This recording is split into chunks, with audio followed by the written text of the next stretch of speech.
Sticks, everyone. Welcome to the Captain Avalanche Fancast, your unofficial source for all things Colorado Avalanche hockey and more from a fan perspective, hosted by me, Captain Avalanche Corey, and he's also scored 5 goals in the Stanley Cup Final, Dom.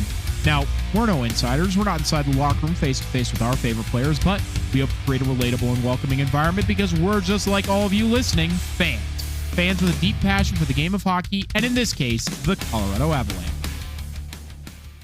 There was a lot going on in the hockey world this week, so much so that despite trying to keep track of it all, I likely still won't remember it. We dive headfirst into what has turned out to be the most exciting Stanley Cup final in recent memory. A former Av is trying to make their NHL comeback. Speaking of, what should the Avalanche do, or what are they going to do this offseason? Captain Gabe Landeskog's perseverance and journey is recognized. Who the heck are the Sharks actually going to draft, and just what the heck is going on with the NHL coaching? All this and more on this week's episode of the Captain Avalanche Fancast.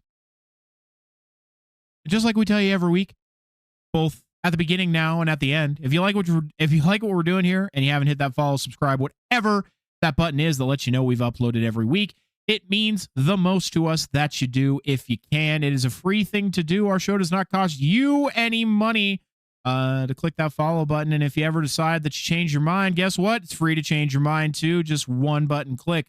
But it does mean a lot for us. It helps us welcome new fans into the fold, helps more people see and hear our show. And that is what we want at the end of the day, to grow this community even larger.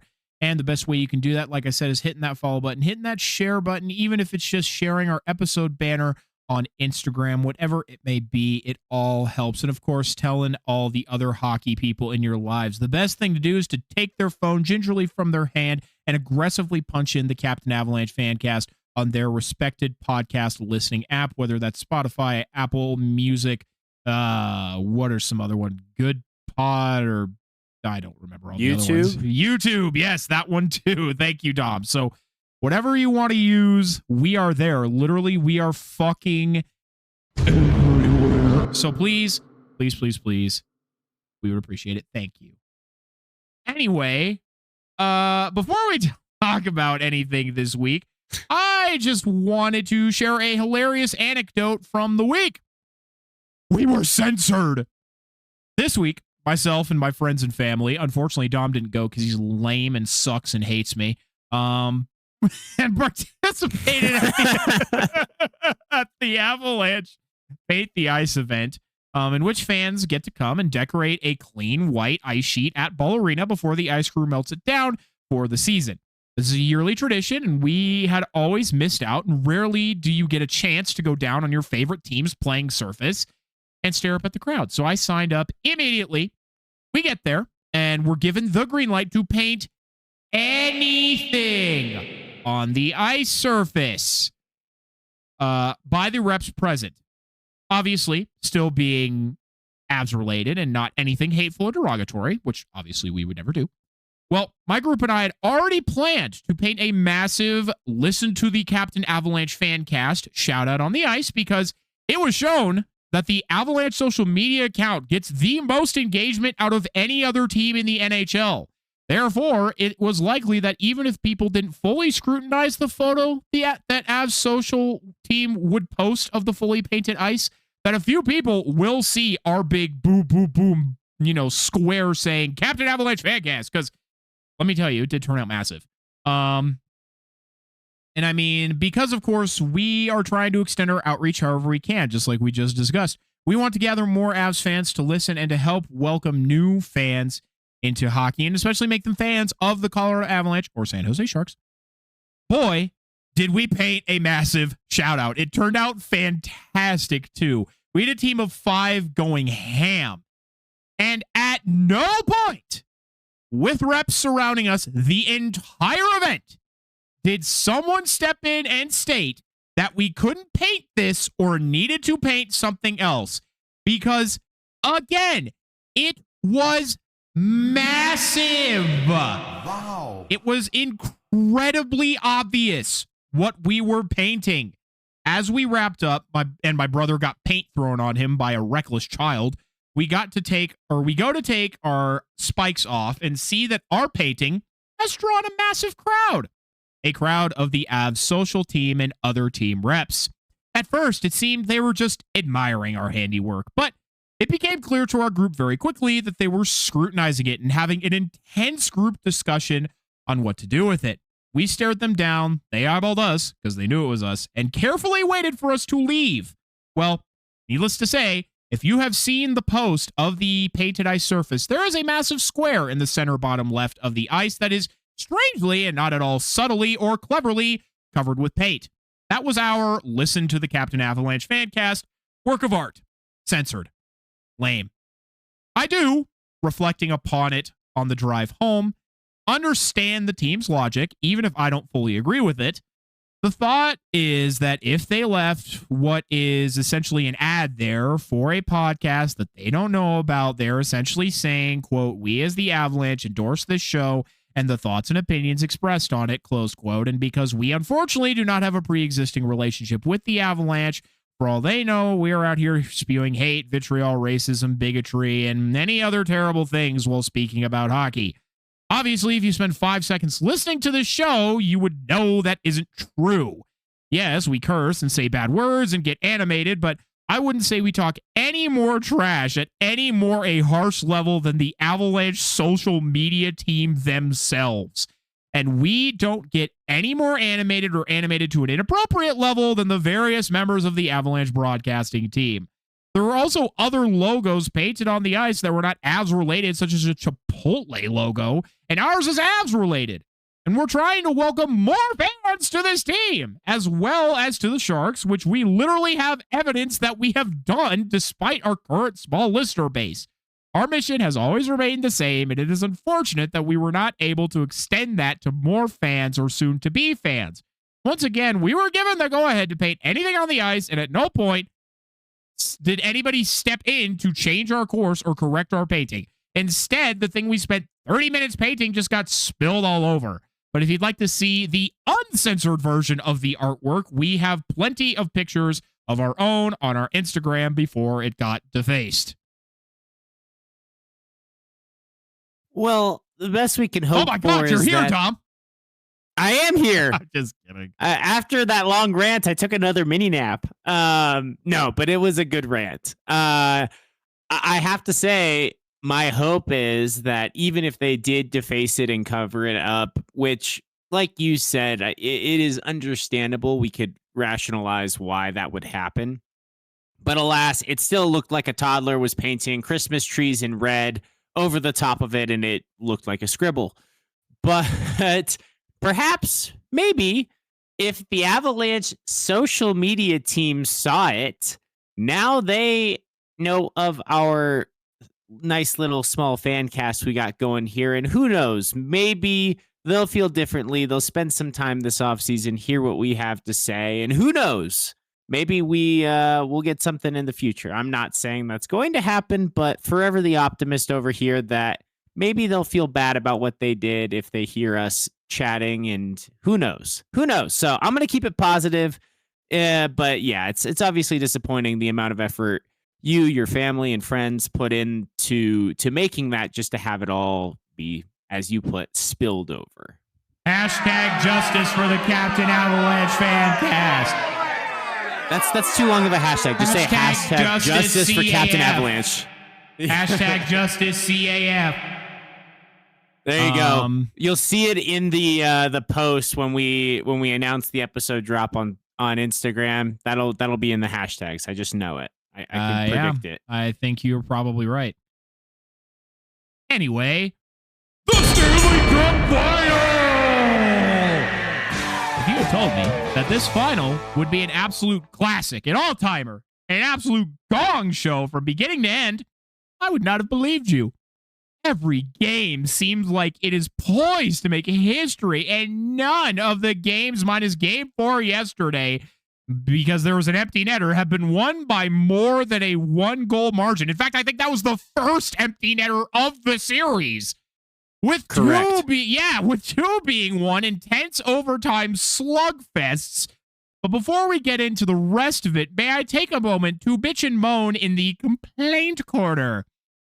Complaint corner. Thank you, Dom.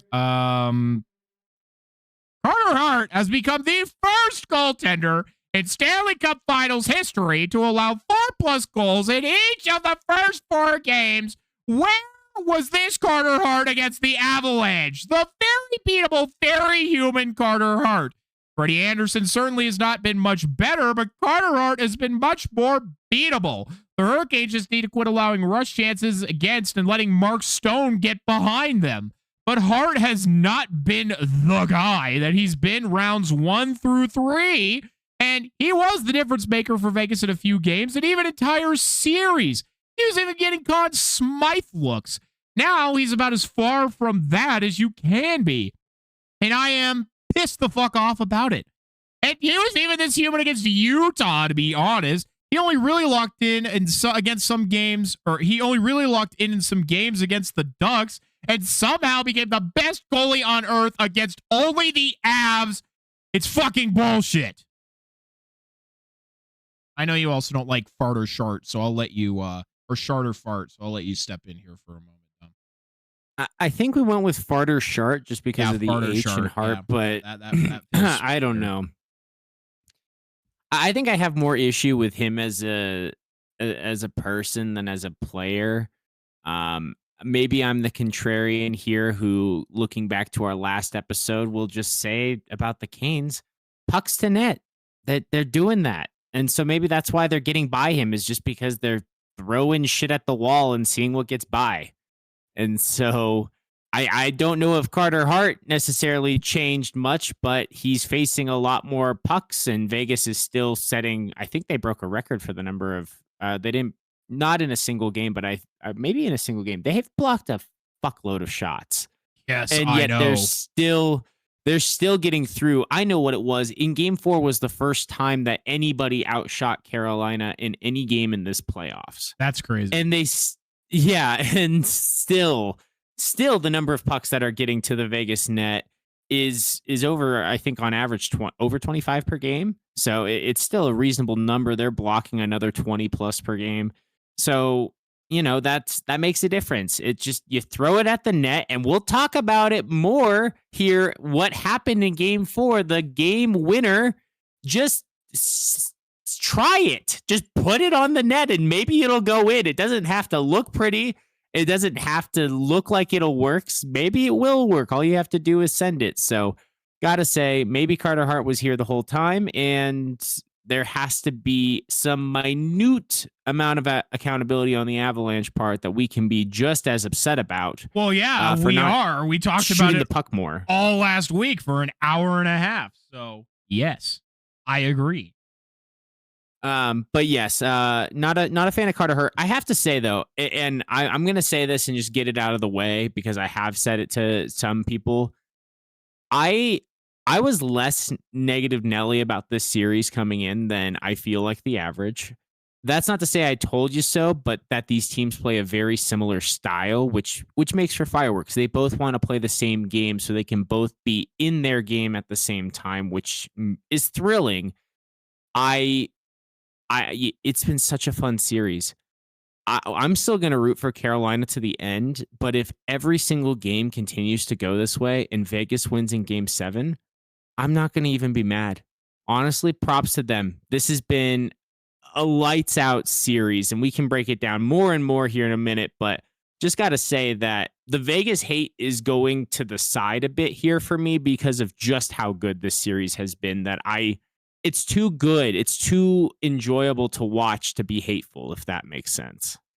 And you know what, Dom? I respect that view. And I respect the fact that you're right. I did think this series was going to be very, not necessarily boring, but I thought it was going to be tight. It is not that. What I don't agree with you on is the hate watch will continue until morale improves. There is nothing on this earth that would make me happy if Vegas won. And that is not just because they beat the Avalanche. I do not like this team. I did not like this team. I have not liked this team. And I am allowed to not like this team. Fuck Vegas.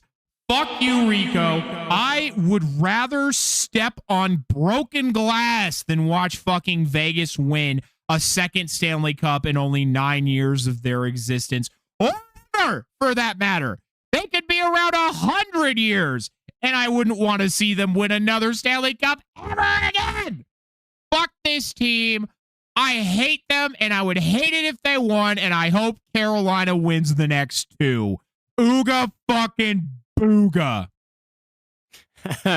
That's fair. And hey, I'm with you. I don't want Vegas to win. The hate watch still goes on, like you said, but because Carolina's not my team, so in a way, yes, I'm saying I'm still rooting for Carolina. America's team right now, Dom. Well, yeah, also because somehow, even though America's caught on and is watching, the ratings are still plummeted in Canada, where they're like 2 to 3 million less than when the Canadians make the cup final. No. Yeah, I mean, no surprise, but they're missing out on some great hockey. It's a good final. It's been really great. Oh, is now the time we talk about that this is the best final we've seen this century? Like, I went looking for a comparable, but I don't know if this is the time, Corey, so I'll defer to you if you want to have that conversation. Yeah, I mean, if you did the research on it, so if you want to like kind of give your thoughts on it, go for it, man. I've only been watching finals since about 2017, I would say. So, because I remember when Pittsburgh beat the Preds, that was my first real exposure, and then obviously that was 2017. 2018 was the Caps against Vegas. That was a really fun final. Because obviously at that time everybody liked Vegas because of Fleury, and they were like the upstart. It was like the improbable run to the final, but then Ovi gets his cup. That was fun. I think the Blues final in 2019 against the Bruins was really fun because that was a 7-game slugfest against an improbable run to a Stanley Cup. 2020, 2021, the Tampa Bay kind of destroyed Dallas and then Montreal, so that was kind of Obviously 2022 will always have a special place in my heart. 2023, that one was fun and not fun. It was fun because obviously Florida put together the Cinderella run, and then Vegas just destroyed them in the final, which was just Yeah, that was me gagging on the fact exactly. that Vegas destroyed them, and I was just like, gross. Exactly. But then 2024 was fun in my mind because that was the first real Florida team we saw, and then they go up 3-0 on Edmonton. Edmonton pushes back to win 3 of their own, and then it all comes down to a game 7. And then last year was kind of because it was Florida and Edmonton again, but then Florida kind of crushed Edmonton. So this one has definitely been the highlight, I think, in the last decade or so, for sure.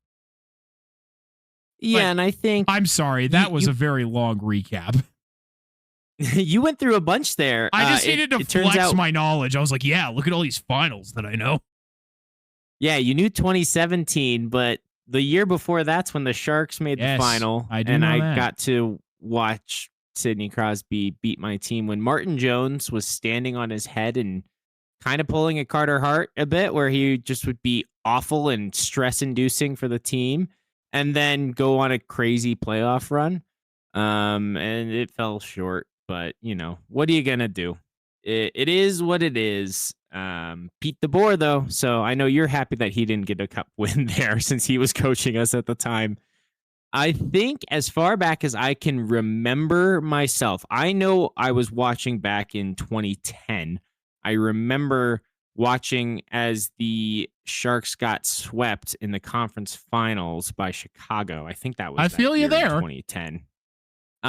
So that was painful. I don't quite remember the cup final. I do remember LA's run in 2012 all the way to the cup final. Obviously not rooting for LA, but that was a thrilling run of its own. But the one I think is the best comparable is 2013, Corey. And I know I sent you this or my thoughts on this, but those games were all, for the most part, separated by a 1 goal differential or 2. And in the instances of 2, I do believe on more than one occasion there was an empty netter on those two occurrences. But really, what matters is they started game 1 of that series going to triple overtime. The Blackhawks did with a 4-3 win over the Bruins. Follow that up with the Bruins getting an OT 2-1 victory. So this was a bit lower scoring. Bruins win game 3, 2-0. Blackhawks get game 4, 6-5, again in OT, and then they didn't look back, winning games 5 and 6, 3-1 and 3-2 respectively. So less goals than in this one, but the big thing I was thinking of is how close it felt like that series was. Small margins of victory, right? And thinking about how with the Blackhawks there, they were, I mean, this is prime Chicago. So that team is expected to make it to the final. And, that reminds me of kind of like Carolina in this year's final, whereas Vegas is not unexpected, right? They still won their division, but it is the less dominant force. And that's kind of how I feel a bit about Boston. This was also, if I recall, a slightly shortened season in 2013. So you had some healthier legs in theory. So anyway, made it exciting, made it comparable. One other one you mentioned, Corey, to me, that was exciting that I don't think you mentioned here was 2024, the round 1 between the Oilers and Panthers. Those games were really not at all close, with the Panthers winning games 1, 2, and 3 rather easily, and then Edmonton firing back, though, with some massive margins of victory for game 4 in particular, with that 8-1 win, one on the brink of elimination, and eventually forced it all the way to 7. So maybe we had that exciting series just 2 years ago. It just wasn't this close in every single game, if that makes sense. My turn to finish a long rant. Well, it does, but I very much did mention that exact series and said exactly that, but you spoke more on the margin of victory. So for those of you who have been watching hockey, tell us which finals are the most memorable to you. We'd love to hear your thoughts. Obviously, the 2022 final is special to me because the Avalanche won, but I think it was still a very fun final. It was a 6-game series.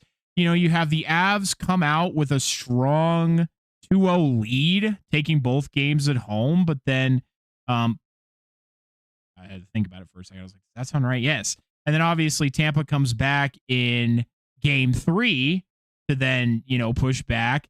And then you get game 4 where Nazem Kadri returns from a broken thumb. And mind you, this is a series against a 2-time defending Cup champ, was this for Colorado against Tampa. Nazem Kadri comes back in game 4, gets the unlikely OT winner. That was fun to bring it home to Colorado, where Colorado could not close it out. And then it was probably the most tense game 6 I've ever watched in my life, as I see the Avalanche go down 1-0 early to a Steven Stamkos goal. But then Arturi Lehkonen and Nathan MacKinnon get the 2 goals that they need, and the Avalanche proceed to play, I think, the best 10 minutes of defensive hockey that I've ever witnessed, and I will die on that hill. And then Darcy Kemper stopped a Nikita Kucherov bomb, and it was history from there. But yes, let's talk about... Oh, go ahead. No, I think it's a good series to call out. And as an Avalanche Fancast, let's finish up this looking back with this one, because you did win game 1 in overtime. You won game 4 in overtime. There was still another 2 games separated by 1-goal margins, and each team got a blowout. The Avs got the bigger one, 7-0 in game 2. So with where this series is, there are 2 things. One, everybody's been waiting for a blowout to happen when one of these teams just gets tired. I don't think it's gonna. Yeah, well, and that's the thing. That's why it seems like it would go 7. They're just so neck and neck. But I imagine this game 5 is going to be really tense. The defenses are going to be on point. I mean, there hasn't been a game without Carolina scoring 4 goals in it yet in this series, I think, right? Or yeah, I think that has to be true. Right. Because again, Carter Hart's let in 4+ goals every game. So yeah, it literally has to be. So Vegas has to, in game 5, going back to Carolina in a tie series, best of 3. God, this is what we live for, right? This is what we want to see. Oh yeah. But at least as a neutral, if you're one of these teams, you need extra laxatives to deal with what's been going on. You are backed up, I'm sure. But these teams, need to be more focused on defense. I do think Bussy is going to make it a little bit easier for for Carolina to run and gun. But Vegas needs to lock it down, because if they're going, sure, they can go back home to the Fortress and be down a game and feel okay, but you don't want to lose the cup on home ice, that would right? be so funny. It would be funny for all of happen. us, but they wouldn't want to do that. They want to have the chance to win it. So this game 5 is going to be make or break for them. And you have to imagine, with the number of goals Hart's let in, I don't see him getting benched. The alternative doesn't feel like a good option right now. So I really just do think they're going to have to be more focused on defense. Yeah, no, I agree. And I mean, you could say the same about Carolina. They just need to try and keep shots away from Bussy. Just because of the fact that he's playing kind of a reckless style right now, where he's really out of his net. And it's a little concerning, a la Steve goaltender if you're a goal, or Steve Dangle if you're a goaltender, tend the goal. But I mean, what I really wanted to touch on in this series overall was, who knew that Carolina's most reliable player would be 37-year-old Mark Stahl, who was the first player his age to score in each of the first 4 Stanley Cup final games. He's been an absolute stalwart in the face-off dot, an absolute weapon on the power play, and an absolute annoyance for Vegas in the net front. He has just been doing it all. And I mean, showing up as the captain of this team. He is not going to let this opportunity slip through his fingers, and it has been very admirable to watch. He has come up big in each of the games. Obviously, he got the game, what was it? In game 3, he got the game, basically the game leader that then later got tied, but he got that power play goal to put Carolina up. And then obviously in game 4, he gets arguably one of the most incredible goals I have ever seen. And I mean, that's not, a dynamic take, but it's true. And the whole sequence was crazy because Vegas has a poor pass. It bounces to Seth Jarvis directly in front of Carter Hart. I think even Jarvis was surprised to get it on his stick. He goes to try and deke him out. It doesn't go in. And then for some reason, 4 Vegas players are in the corner trying to get the puck. And somehow, none of them do. To which the puck then pops out to Ehlers, who gets it to Stahl, who can't corral it and seems to waste the chance. But then as he's falling over, manages to shoot the puck over Carter Hart's glove. I cheered very loudly. That was insane. And then, who knew that Vegas's most reliable player would be their old-ass, injury-riddled captain, Mark Stone, who's just been solid in every possible way. Once again, showing up. Both captains for both teams doing everything they need to do. Mark Stone with that massive knob on his stick. I hate complimenting him, but I was saying it as I was watching the game last night, and this has been true throughout the whole series. His hand-eye coordination, I guess is the best way to put it, is immaculate. Like, if somebody tries to sauce a puck where he is, he will knock it out of the air every fucking time. If there's a pass made even 5 feet away, he has a way to get his stick in the way. It's insane. It's insane to watch. And then obviously both of the teams are then backed up by a young buck in the form of Stankoven for Carolina, who can't stop scoring. And then you have Mitch Marner for Vegas, who's having the best playoffs of his career, which I find so funny. It's like Mitch Marner in all of these playoffs with Toronto only had 10 goals. Mitch Marner in this playoff had 10 goals. It's like, yeah, because in all of those years with Toronto, he only played in 1 round and then in 2 rounds twice.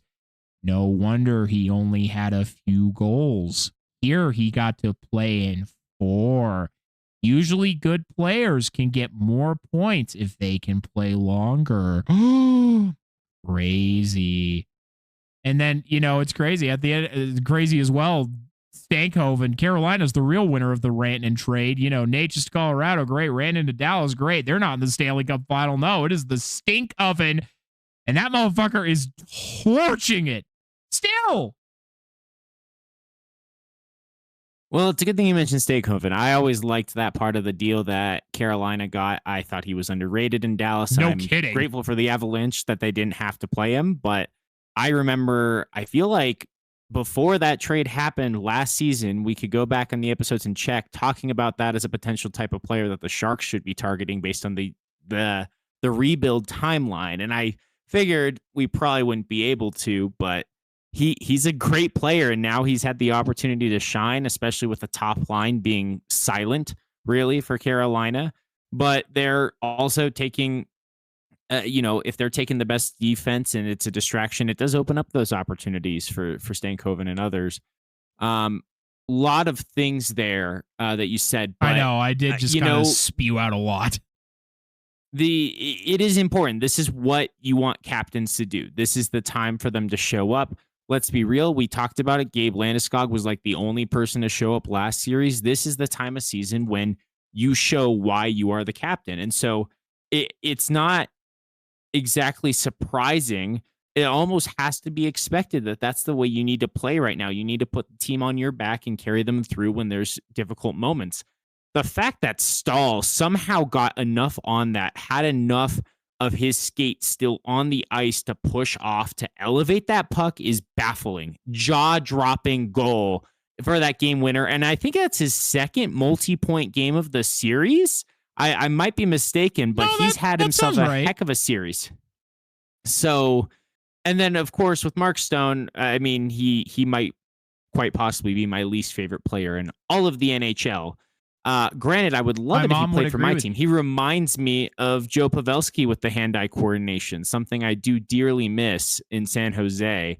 But also, he knows how to use his size. He has a long stick, makes it great for poke checking on defense. He knows how to use it. So, I can be mad about it, like we said before, but he does what he does well. So he makes it work despite being slow. So he, I guess in a way, proves why he earned his spot as captain, why he earns his spot on the roster every year, despite certain deficits in his game. But man, like this series, it's been something. It's hard to just not come back to that and be just, again, jaw drop, just sit back in awe and appreciate what we're getting to witness. It is poetry on ice of every game. There's something new, exciting. You mentioned Mitch Marner. Yeah, he also has a complementary cast. There are other weapons that have to be worried about. I mean, he didn't play with a Jack Eichel. Sure, he played with an Austin Matthews, but he didn't play with the depth that this Vegas team plays with. He didn't play in a system that emphasized a defense into offense structure the way he does in Vegas. So, he actually has opportunities now. And sure, if you count on star players to just pick you up and carry you, maybe he's not the 1A star player. He's the 1B. But if you have two 1Bs on your team that you can only guard one of them at a time, or especially if they're out there at the same time, right? It's a little bit easier than where he's getting all of the attention from an entire D pair like he would have been getting in Toronto. So, there's any number of factors for why he's succeeding, but he is. And I mean, he's on track to get a trophy for it, as far as I'm concerned. Maybe even if they don't hoist those 35 pounds of silver, he might be still taking home some personal hardware by the time we're done. Yeah, very true. I'd be interested to see, because I'm not sure. I think you could definitely justify giving it to somebody on Carolina still, should they win, but we'll see, because obviously we've seen the losing team have a Conn Smythe winner, a la Connor McDavid. Last point that I want to touch on here, because we do still have a lot more to get to today, so I want to make sure we have plenty of time to do so. And by next week, we may be wrapping up, so we will see. My last point is, in Game 3, Carolina was so close to making history.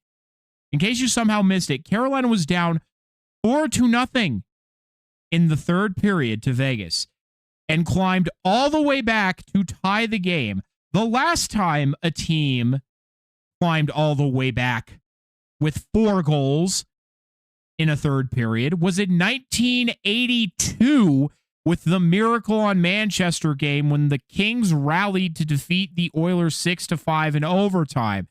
And I truly and honestly think the Canes could have taken this game, but of course they fall to an own goal, which is ironic that Torts then last night complained about Carolina not earning the game winner.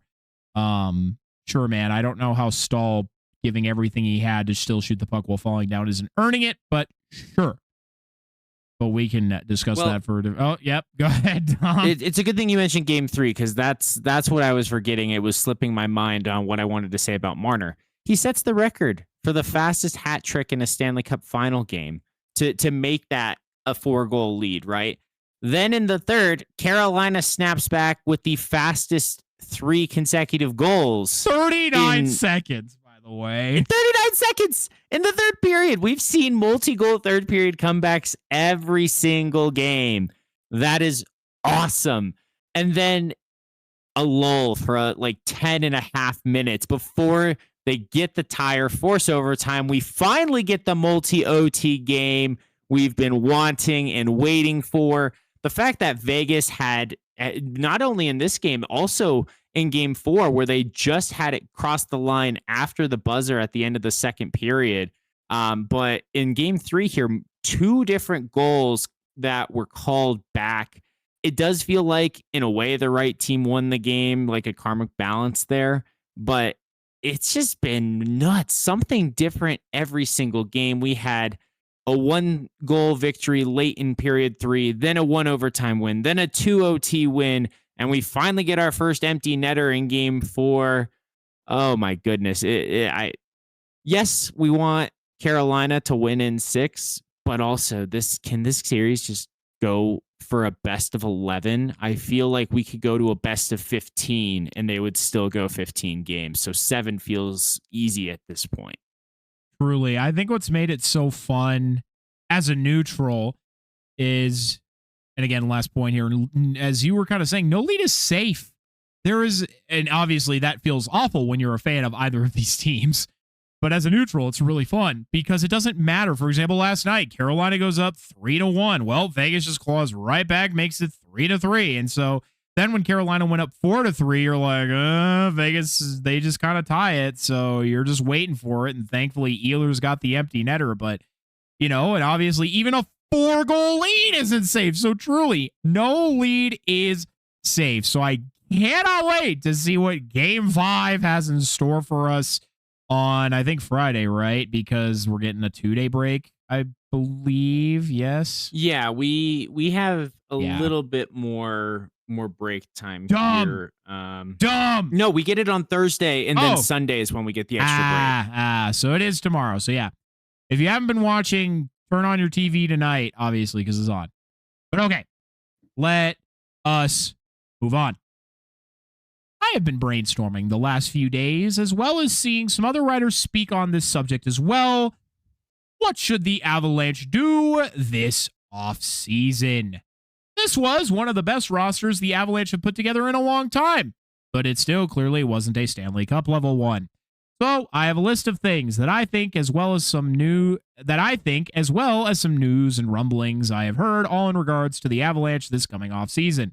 With Joe Sakic back at the what the fuck? What the Dom quit? I'm not skipping it. What are you talking about? Skipping what? Oh, you're right. I did accidentally skip it. I accidentally just glazed right over that. I'm okay with glazing over that. We're good. No, it's very quick. Rewind, everyone. Rewind. Does the name Alexander Georgiev ring a bell to you? Does a heart attack and chills ring a bell to you? Well, it likely does for many. No, I've never had a heart attack, Dom. Why would you wish such things upon me? I told you all he hated me. Well, the name likely does ring a bell for many others for a variety of reasons. Whether it was when he led the NHL in wins, outdueled Connor Hellebuck in a playoff matchup, or his messy breakup with the Avalanche after an all-time low in his career, Alexander Georgiev was originally supposed to be Henrik Lundqvist's protege, but lost that job to a young upstart Igor Shesterkin. He was then supposed to help the Avs get back to the Cup in a post-Darcy Kemper era. That did not happen. Instead, he left the NHL posting a .875 save percentage and a 3.71 GAA. Far and away from NHL starter status and the best that he had demonstrated for himself. After a brief stint with the Buffalo Sabres in the preseason and the Rochester Americans, Georgiev left for the KHL, where he spent the last season with KHL Spartak, posting a much more respectable .918 save percentage and a 2.37 goals against average in 24 appearances. Now, according to the Hockey News, Georgiev has terminated the rest of his contract with Spartak to try and make an NHL comeback and open himself up for a contract. It is a bold move, Cotton. Let's see if it works out for him. I think Georgiev has the ability to be a steady goaltender in the NHL. Top flight starter? No, but enough. And am I rooting for him? Yes, absolutely. It was hard to see him go through the rough patch that he did because it was so rough, it probably cost him his NHL career. Georgiev needed a sports psychologist badly, and I hope he got that help.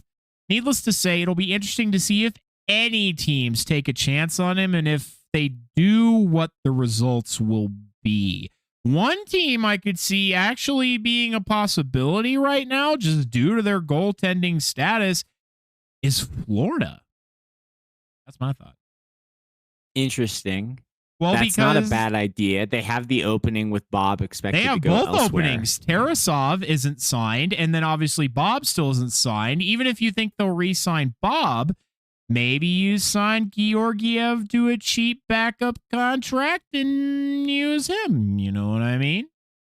My theory is that since Seattle, if I recall this season correctly, would be open and wanting to move on from Decord potentially. Which is crazy.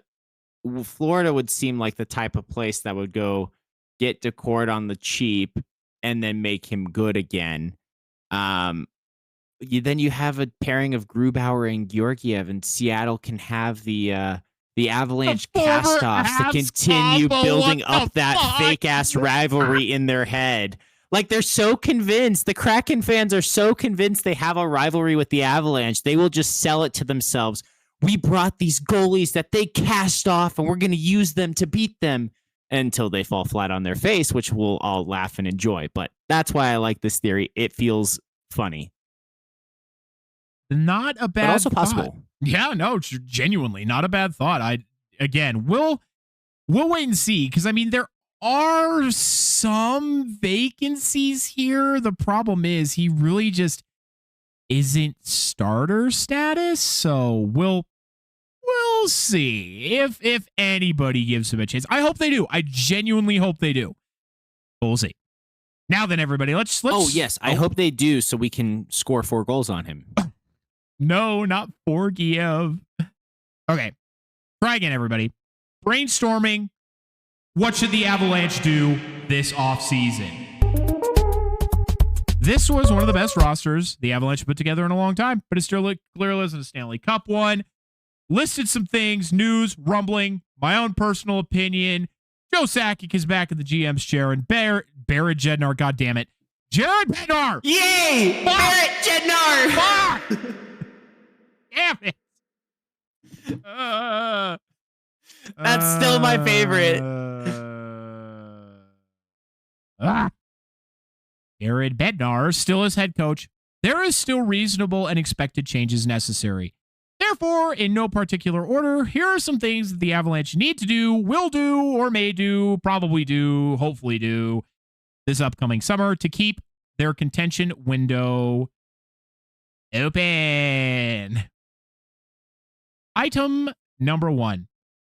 Extend Cale Makar. This is very easy and very straightforward. No matter what you have to do, no matter the dollar amount on the contract, extend the best defenseman in the NHL. Arguably going to go down as a top 5 all time. Extend Cale Douglas Makar. He is eligible on July 1st, and I don't imagine the speculation of when it will happen goes longer than a single day, because this is truly top priority right now. The distraction it would serve in the absolute media shitstorm that would occur throughout the regular season if Cale Makar ends up starting the year without a new contract would be near disastrous for the Colorado Avalanche. Unlike with Mikko Rantanen, I truly have zero doubt in my mind that Joe Sakic and Andrew Cogliano will get this extension done quickly and cleanly. There is no chance Cale Makar gets traded or is ever on any other team besides the Colorado Avalanche. The question then truly becomes, what's the number? Some analysts speculate it'll be the absolute new max in the $20 million range, while others see Kaprizov levels at around $17 million. Some are a bit more conservative at $13 to $14 million. I ultimately don't care what the number is, because the absolute nightmare of having to play against Cale Makar is not one that I want to have to deal with. I wouldn't even trade him for McDavid and Draisaitl combined. That being said, I do have my own, likely incorrect, speculation of what Cale Makar's next contract will look like. Cale is currently going into the final year of a 6-year, $9 million AAV deal, and at only 27, he has plenty more to give as he truly blossoms into his prime. He's absolutely getting a much-deserved and well-earned raise, but I genuinely don't think it'll be as astronomical as people are making it out to be. From the attitude and the character of the player and his own words of not wanting to be anywhere except Colorado, I think Cale will be more in the Nathan MacKinnon range of money, which is still an over $3 million raise, but like Connor McDavid and Nathan MacKinnon and Sidney Crosby, money is not the most important thing to Cale Makar. Winning is, and I don't see him tying up this team's cap despite it going up every year. And remember, the cap rises to $104 million next year and will rise again by the time that Cale's extension kicks in. With that cap in mind, though, even if he does want more, the Avalanche won't be truly capped or totally cap strapped, because they still have many other players on this team on team-friendly and cap-balanced deals signed for several years to accommodate that very thing. I am not at all concerned in the long run about Cale Makar or his contract. His number will be in the rafters after being an Av his whole career. Yeah, this is priority number one. This is the Captain Obvious. Get this done. If you don't get this done, trade him for the Sharks, for crying out loud. No! Please, we need stuff. We need help on the blue line. So then at least he stays in the family. What could you give for Cale Makar? GMMG would figure it out. I don't have that job for a reason. He does. But listen, my prediction, my number would be he's getting $95 million over 7 years. So that's just over 13.5. You could round it to 13.6 million a year. Yeah. You get the McKinnon money plus a little inflation, right? Adjustment for the cap going up. Address the fact that he is the best defenseman in the NHL. And I could also see him balancing. Yes, he wants to be team first, and his agent being, hey, this is setting the new bar for the entire NHL. If you're trying to help your fellow defensemen, you do need to try to get more money, because Kaprizov will set the bar for offensive players, but the bar for defensive players will be set by either Makar or Quinn Hughes. So one of them's going to have to set it. Maybe Quinn Hughes is the guy who gets over 15 million, but one of them is going to get over 15 million. It's just going to happen. At some point. Obviously, I hope it's Hughes. Good for you, buddy. Enjoy all that money and no Stanley Cups, because you cap strapped your team. Woohoo. Yeah. I'm not concerned. And you're right. I think we could definitely see a $13 million range. And that's why I said in the Nathan MacKinnon range, which is 12.6. So, and I mean, it doesn't feel unreasonable to pay him that money. He is Cale Makar, but yeah, and that's all there is to it. You know what I mean? So we will move on to next item on our list here. Fix the power play. Bing bong. Ding, ding, ding. Hello, Captain Obvious. No longer Captain Avalanche, but this is true. Even Carolina's power play hasn't been great in these playoffs, and yet it has come alive at exactly the right time against the Vegas Golden Knights. Not only that, but their PK has allowed a single... Why did I say it like that? Has allowed a single Golden Knights goal this series. They are winning the special teams battle, and it has been a difference in the games they've won and perhaps deserve to win, but came up short in. looking back at the Avs' history, dating back to the Cup year, the Avalanche had a power play operating at a steady 25%, which was always above league average. It wasn't to a Dallas or Edmonton level, but it was enough to get you PP goals when you needed them. And that was year after year, just steady, consistent. But for the last 2 years in particular, the Avalanche's power play has failed them in the playoffs. But last year, they actually were still seeing that consistency in the regular season. But the drop-off started in the series against Dallas. Unfortunately, not only did it fail when it was needed most, it was successful against Unfortunately, this year, not only did it fail when it was needed the most, it was successful against Minnesota, but not LA or Vegas. That mostly had to do with, I suspect, Minnesota's PK being abysmal. But the power play was a measly 17.11% this season, regular season, 4% lower than the league average, and was often the 32nd ranked power play in the league, and was often worse than that number suggested. There was, I think, a point where the Avalanche's PP was below 10%, which simply does not add up. How? It cannot possibly all be on the coaching staff, because they made the change last year. The front office made the change to the coaching staff, but the constant was the staff on the power play itself. For this, I don't have the best solution or an immediately ready one. That is on the players to figure out, because, they had flashes of greatness at different points in the season and in the playoffs. The ability to have a successful power play is there. And as the Avalanche have demonstrated, it doesn't need to be the number one power play to get you a Stanley Cup. It just needs to get you one goal when you need it. But the Avalanche must fix the power play at all costs going into next season. Otherwise, we'll likely end up right back here again at the conclusion of next season. Pucks to net. You got all this fancy schmancy talent. Screw that. Pucks to net. Chip and chase and throw it at those pipes. All right? Stop passing it. Stop coming in with these fancy chip it back zone entries. Stop coming. Stop it. Dom says stop coming right now. Stop coming. If you're coming right now, stop coming. And focus. And pretend, okay, now this is a horrible transition. You making that joke right before what I was going to say next is just going to be awful. Yes! But I'm going to say it. Remember when you were a kid playing under 12s or under 10s hockey? Dumb it down and simplify. Get back to your fundamentals, just like we said last week. Yes, you have all this talent, and it's great. You can dominate the regular season every year until you run into a good defensive team in the playoffs. Offensive talent can win games. Defense wins series. They say defense wins championships for a reason. It can be more consistent for longer. You can rely on it for longer if you have a good one. And eventually, unless you get incredibly lucky, you're going to run into a good defense every year at some point in the Cup playoffs. It's just what's going to happen. So you got to be able to do the basics and still succeed at that. And that goes for the entire offense, but especially on the power play. Just be less fancy.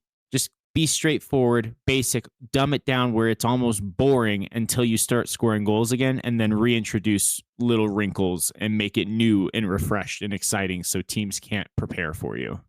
Yeah, absolutely. I think getting back to basics is always what they say as a good solution, and I don't think it's out of the question. And I mean, what I think will help is, they were constantly trying to change the staff to get something going, which is all well and good, but they did that constantly.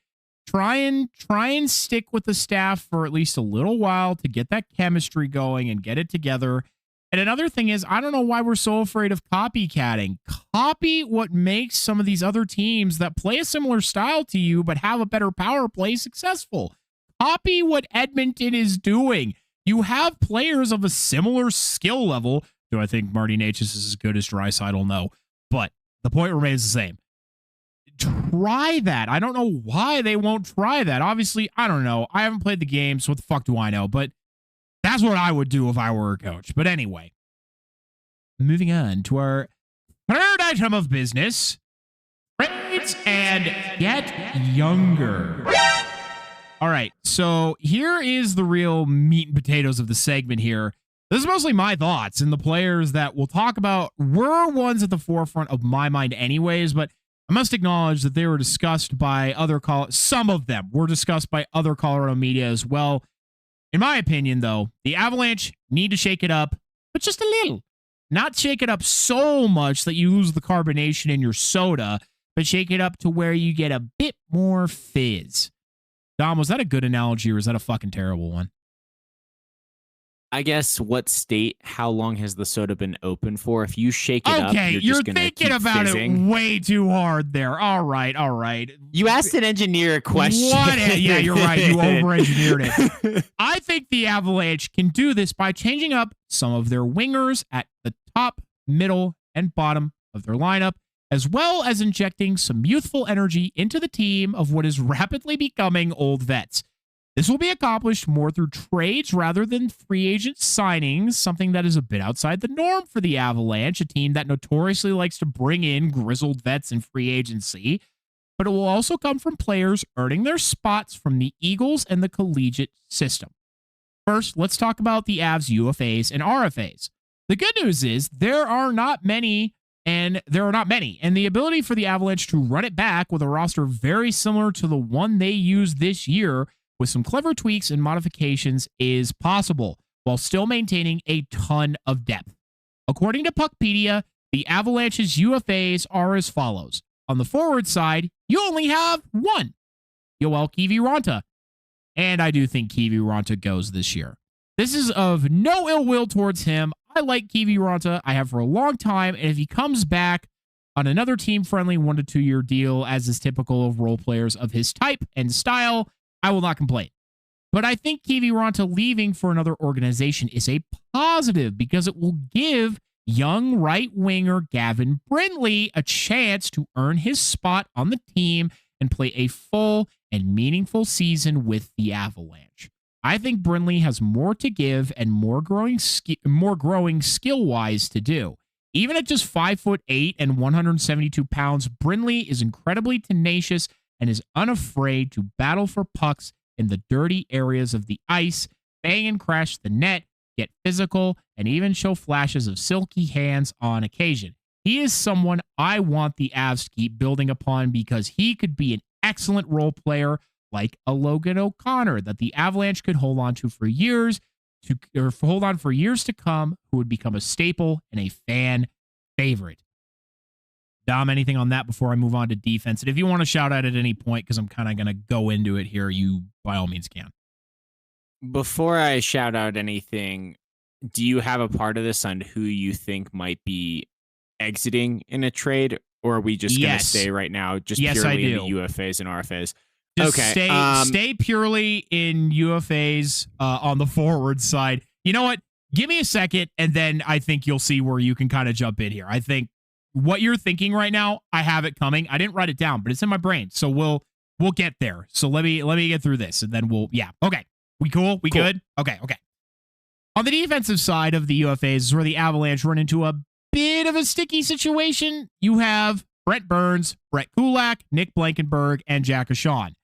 I envision that the Avs will re-sign Ashawn to a two-way deal, and he'll spend a majority of next year with the Eagles, where he is better suited.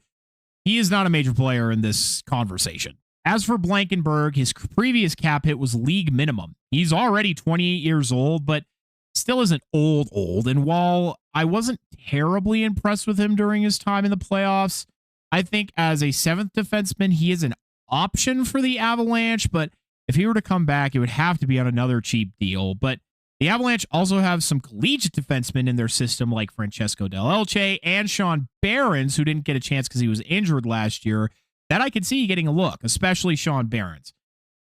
They also have Mikhail Gulyayev, but he is committed to more term in the KHL, and I don't see him coming to the Avs anytime soon. Hopefully I'll have a girlfriend by the time Mikhail Gulyayev comes over, but we'll see. As for Kulak, I like Kulak. He is only 32, and I loved his play in both the regular season and playoffs for the Avs. He was genuinely a really solid defensive defenseman, had great stick work, and was usually always in the right place. He rarely got scored on and had good chemistry with the rest of the core. I want the Avs to bring him back on a 3 to 4 year deal. He could pair with Manson or Malinsky on the second or third pair. Finally, you have Brent Burns. Burns is one that I truly have no idea. He was a fun guy, great teammate, and played heavier minutes than you'd expect for a guy his age. But you could tell that caught up to him in the playoffs. Respectfully, and sorry to say this, Dom, he was not good. I was not a fan of his play throughout the majority of the run. That being said, I feel downright rotten that the Avalanche couldn't be the team to give him his own Ray Bourque moment. If this season showed anything, though, it's that Burns still has gas left in the tank, and there are teams who likely will want to take advantage of that, even contenders. Whether that is the Avalanche or not is a completely different question. If it isn't, I will be sad to see him go, but the Avalanche will then want to get another left-handed D. Shockingly, they have a plethora of the less common commodity and right-shot defensemen. That left-handed D would hopefully be another youngster that can play alongside Malinsky and maybe has a two-way skill set but isn't a full offensive D-man. But in your D-core, you still have the top pair in Taves and Makar and also Malinsky and Manson, who I'd rather play on the second and third pair respectively rather than together. I'll do a bit more digging into who the Avalanche could actually target on the left side. Dom, any thoughts on defense or Brent Burns? Yeah, I mean, Father Time comes for us all, and he is undefeated. It is no offense to me. It's just sad. It's just sad. Although there's the possibility he might reunite with the Sharks for a farewell tour, I'd still like to hope he goes to a contender on a league minimum or a veterans minimum, right? To get another shot at a cup, be it with the Avs or elsewhere. You have a better chance of retaining him than you do Kulak, though. I'm just going to come out and say it. The Avs have less than $3 million of cap space right now, and a lot of players that need to be signed. In a sense, right? I think Kulak's going to get more than $3 million by himself. Maybe. So while we aren't talking about people going out the door, a team like the Sharks who only have 2 defensemen signed, we could pay Kulak $5 million for a couple of years. Well, maybe, I wouldn't mind doing that. So my point being, I just don't think he's staying. Honestly, I just not trying to poo-poo on this parade, just trying to also inject a degree of realism with the cap crunch the Avs have, unless they free up cap with who might go out the door, which I think we're saving here for a bit. I do think the defense is what concerns me about this team going into next year, because one of the big issues was seeing with Makar and Manson both injured how much the defense struggled late in this playoffs against Vegas. I will say, when Makar was injured against Minnesota in particularly, Taves stepped in so incredibly well. The thing was, you also had Manson back at the same time, and you also didn't have a pair of both Ashawn and Blankenberg, which really sank the Avs in against Vegas when, you're having to dip into your 7th and 8th defenseman. That's when I think it got really bad. So, I mean, in all fairness, the Avalanche defense, I think in fairness, got a bit unlucky. I think it was a good D-core. Was it lacking a bit in terms of like 7th D? Yes, because Blankenberg ended up not quite performing to the level that you would have wanted him to. He wasn't like a Jack Johnson from the 2022 run when Sam Girard actually got injured and Jack Johnson, the 7th D, had to step in and played really well with Eric Johnson, the Johnson bros. Not actually related. I do think there was a bit of bad luck involved, and I mean, I really can't totally fault it on the D strictly for the Avalanche. But I mean, I know what you mean. And if they can bring Kulak back on a similar deal to what he had, that would be great. And I mean, that's partially Kulak's choice if he would like to stay, but it's just about waiting and seeing what happens. Thankfully, I think on the defensive side, the Avalanche do have more in terms of solid prospects who could make that jump to the NHL. And that's the good part, is they don't need to be, top pairing guys, and they've had success with the collegiate system as well. That was Sam Malinsky, undrafted college free agent. Took some time to bake in the oven, obviously, but obviously here we are. So you're right, though. We'll just have to wait and see. This is more just the ideal world. This is what I would like to happen, not the this is what is going to happen. Sure. And I think something you hit on there is it was bad luck that you had to have your seventh and eighth defenseman playing 5 and 6. And I'm just saying you have 3 contracts worth of cap space, maybe 4. So, yes, even if you're promoting from within, if they do take time to bake in the oven, that's not just going to be your break glass in case of emergency 7 and 8 getting promoted. That could be your third pairing for the entire year situation. Obviously, we don't know what will happen, what cap space might get cleared, and what that will cost, right? It's that's just my concern, right? I'm all for the happy, positive world, but what you hit on there of unlucky, my concern is that unlucky would just be the expectation going into next year based on the cap crunch. Absolutely. And I mean, we'll just have to wait and see what happens. But I mean, the Avalanche are either the top or the second best team at negotiating, great contracts. It's been, mathematically shown that that's the case. So I am confident that they will still be able to bring in effective defensemen to do the job. And I think ultimately your top 2 pairs, even if you have to move Manson up to that second pair, I am still confident in a Manson-Malinsky pair if that is what needed to happen, although they're both righties, so you'd ideally want a lefty. But I still feel okay overall that you still have 2 solid potential pairs there overall. You just obviously, need to put together your third pair. And obviously, as we saw with Minnesota, you don't want your third pair to be a liability. So, but I'm confident. The short answer is I'm confident because at this current moment in time, I don't know who they could target, who they could go out and get just yet. That might be next week's discussion. But we're going to move on to the Avalanche's RFAs, in which they have 2.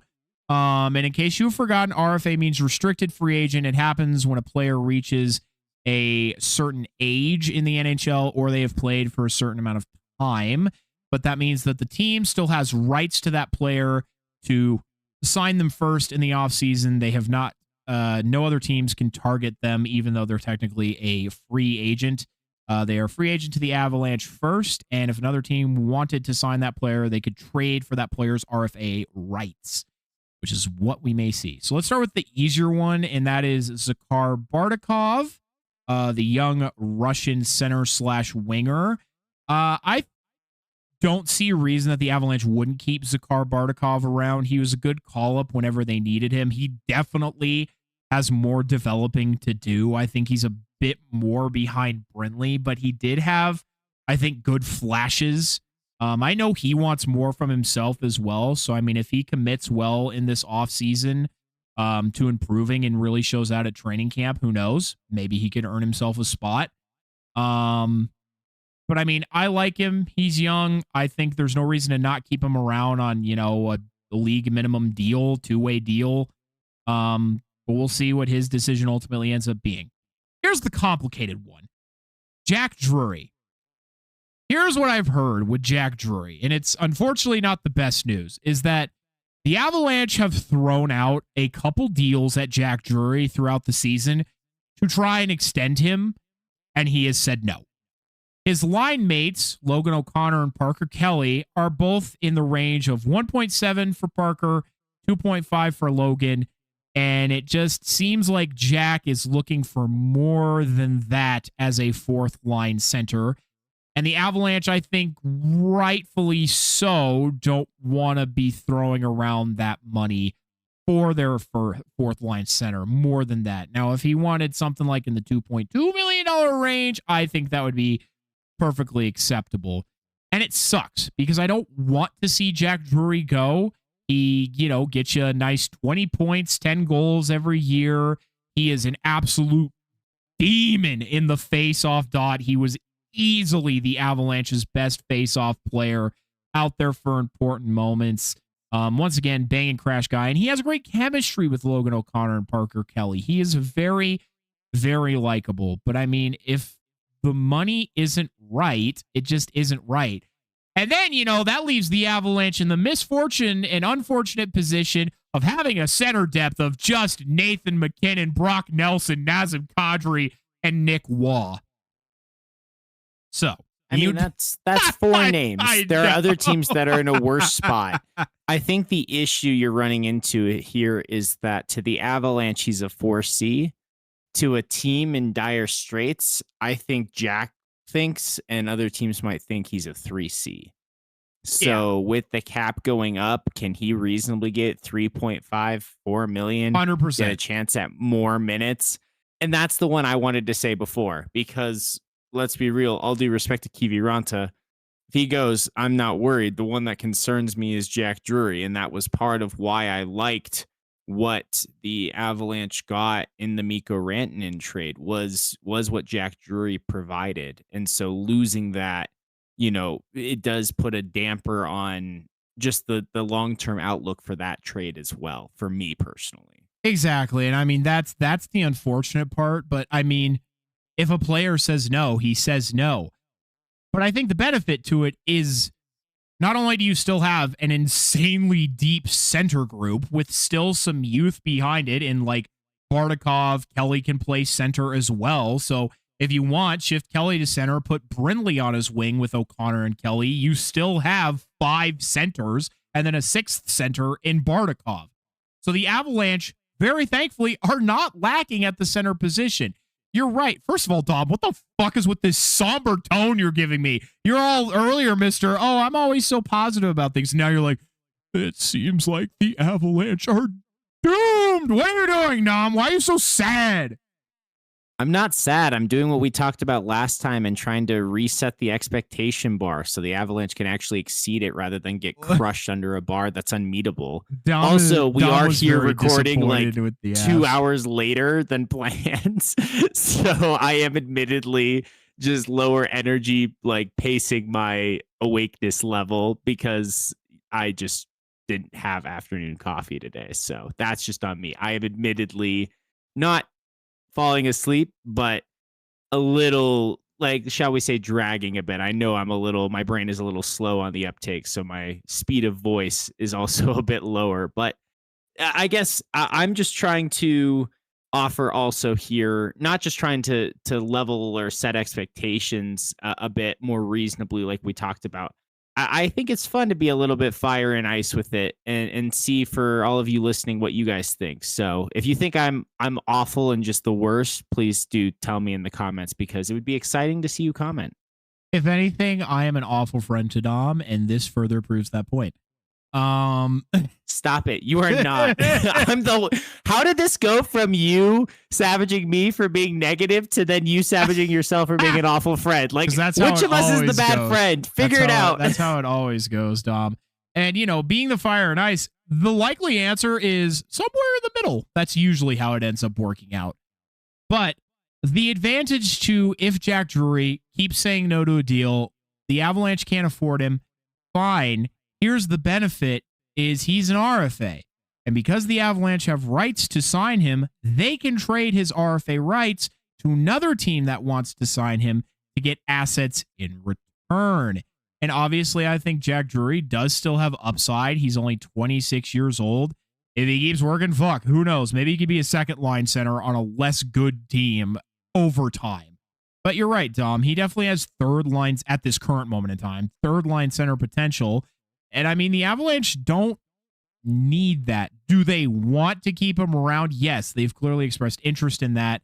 But again, the advantage is if they can't keep him around, that trade still is not technically all for naught because you can still trade Jack Drury and his rights for something else that can also help you now and save that money that you would have spent on him anyway and put it towards maybe a Nick Waugh extension or something else. You know what I mean?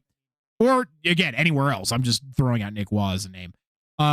Yeah, I think that's a great idea. And, well, I guess then the question becomes, is this where we transition to who might go out the door based on the number of people with only 1 year remaining on that? Yes, it is, Dom. That is exactly what I was going to do. I didn't have it written down, but I was very much going to write it down. And I am actually kind of eager to talk about this. So let's talk about trades.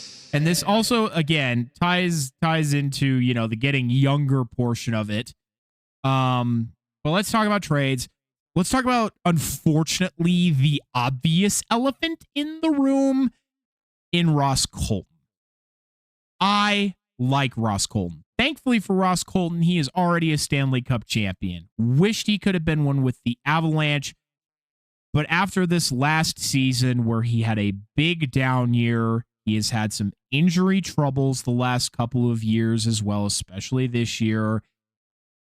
I just don't see the relationship continuing, and many other analysts for the Avalanche have written a similar thought as well, that taking that $4 million cap hit, which is more than Nick Waugh, by the way, who's the same age, mind you.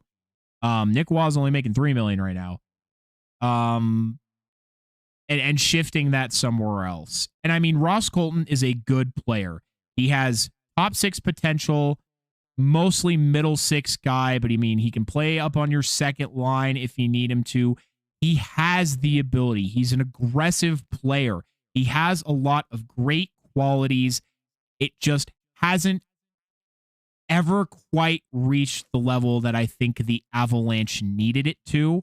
And again, I like Ross Colton. I have a PSA 10 Ross Colton rookie card over on my desk amongst my card collection. It is on display amongst my favorite cards. I do not dislike him as an Avalanche, but I think with, as Dom said, only having 1 year left on the deal, I would rather allocate that space and money to someone else.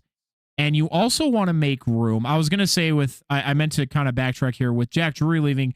That can also make room for a guy like TJ Hughes to come in and possibly make this team, because TJ Hughes is being touted, very, very highly, with his ability, as well as, DeMarsico was also another college free agent that the Avalanche signed. So, I mean, as much as people like to poo-poo on the Avalanche prospect pool, there are some solid players that I think have some real ability to step into the lineup here. Now, will any of these guys ever be like top six potential? No. You get those in the draft ultimately. But these college free agents can help fill in behind a core that is still very much in their prime, still very good. So I do think it is time. And that's one of the changes. I think sending out Colton and bringing in someone else for that middle six role is, I think, one of those changes where you're not upsetting the apple cart. You're not changing too much, but it is still a meaningful change because of the fact that Ross Colton plays up and down the lineup. I know he's a well-liked guy here. Again, I like him, but it's just the one that makes the most amount of sense. Because, for example, Arturi Lehkonen only has 1 more year left on his deal. Do you think that Arturi Lehkonen is going anywhere? Fuck no. And he's only making $500,000 more than Ross Colton. So, putting it kind of into perspective here, Ross Colton is definitely the odd man out in that situation. And so that's a change that I think could benefit the Avalanche's middle six. Obviously, the bottom six change is coming from Kivi Ranta leaving. The middle six change is coming from Ross Colton leaving. So let's talk about the top six change. This was my thought. Before you do, talking about the Roscoe replacement. That jump scared the fuck out of me, by the way. I was like, I was in such a flow state that all of a sudden, your like sexy, sultry voice suddenly like embedding itself in my eardrums. So I was like, ah! But I didn't. It's fine, Dom. It's fine. I did not mean to interrupt your flow state. No, you wouldn't have known. I told you to do that, so it's okay. I think the solution here is to go the prospect route, not someone NHL ready. If the goal is to get younger, you want picks, you want prospects, you want somebody you don't have to pay a package if you can in a Roscoe deal. Clear up the cap space, use and do that now in the offseason. If you want to keep Kulak, this is how. This is how you clear up to have enough cap space to keep Kulak, and then you promote Brindley and make him the full-timer, because I've said it before, at his size with his agility, he belongs more middle six than bottom six. If he has that capacity, this is a great way to find out or give the opportunity, right? So, I mean, and I don't know how if that works for the money, obviously, if he's not going to accept with the Drury contract, but if you get Roscoe out before we're getting to full free agency, that's how you could keep Kulak around, I think. Yes. And one other thing, thank you for reminding me, that I was going to say in regards to the trades is I think the best way to do these shakeups is rather than packages, you have to try your best to make them pure hockey trades. Like we saw with Bowen Byram and Casey Middlestat. And boy, would a Bowen Byram be really fucking helpful right now. Yeah, that trade really did just go nowhere. Jeez. Actually, no, that's not true. That's not true. We have Brindley because of that trade all the way down the line. So no, it's fine. It's fine. But I mean, I think what they should try to do is to create that shakeup. Ideally, is to do those hockey trades. You know, get just a little younger, change up the wingers a little bit, create some new lines here, and see if you can really spark something going forward. But getting to the top of the lineup here, however it shakes out, getting to the top of the lineup here, the guy that, and it crushes me to say this, the guy that I think, looking at this, makes the most sense to trade to me is Valeri Nichushkin. And man, that does not make me happy to say. And I mean, in a way, the Avalanche have already started this process by trading Mikko Rantanen, got a younger player in Martin Necas who is showing that he has an equal amount of potential in that role. And Valeri Nichushkin by no means is old. He's 31, but he's by far and away not the oldest person on this team. But Valeri Nichushkin has just not been the same player that we got in his absolute breakout run during the 2022 Stanley Cup Finals. And he was so close, too, because in the series against Winnipeg, he was leading the NHL in goals. He had 9 goals in that series, if I'm remembering correctly. I'm pretty confident in that. He had 9 goals. And then he gets into trouble again. And he's clean now, and whatever he was going through, I don't know. I truly don't know, and I'm not going to speculate because he hasn't spoken on it. The team hasn't spoken on it. We know. Form your own opinion from that. But I mean, for all intents and purposes, he stayed clean this year. He made it through the playoffs, no problem. The other issue really is that he's also so injury prone. He takes care of his body, but he just keeps getting hurt all the time, and that's not helpful, especially when you are in the top 6. Obviously, there's bad luck. It happens. Everybody gets injured. Even Nathan MacKinnon has gotten injured on occasion. But Valeri Nichushkin is injured at least 2 to 3 times every single year he's missing time. And sometimes it's for a decent period. And not that the Avalanche obviously can't overcome it. They have. But I just think that is an appropriate shakeup. And that sucks because he is a great two-way power forward. Truly. He can bulldoze his way through the puck. And I mean, he still has term on this deal, which is a very good deal at $6.125 million. But I think maybe you could try swapping him out for someone else. And I think there are some younger names out there, some that I have in mind, but I don't confidently want to say out loud yet, that you could try in his place. But the problem is, you know, it's a double-edged sword. I just don't think there's a lot of players that match the strength and energy he has. He is fucking powerful. But I do think that is just the one that makes the most sense. Yeah, go ahead now. Well, I think this is the whole point about getting younger in a shakeup is maybe you're not looking for what he does. If you're trying to get younger, you might not find what he does that's actually an upgrade.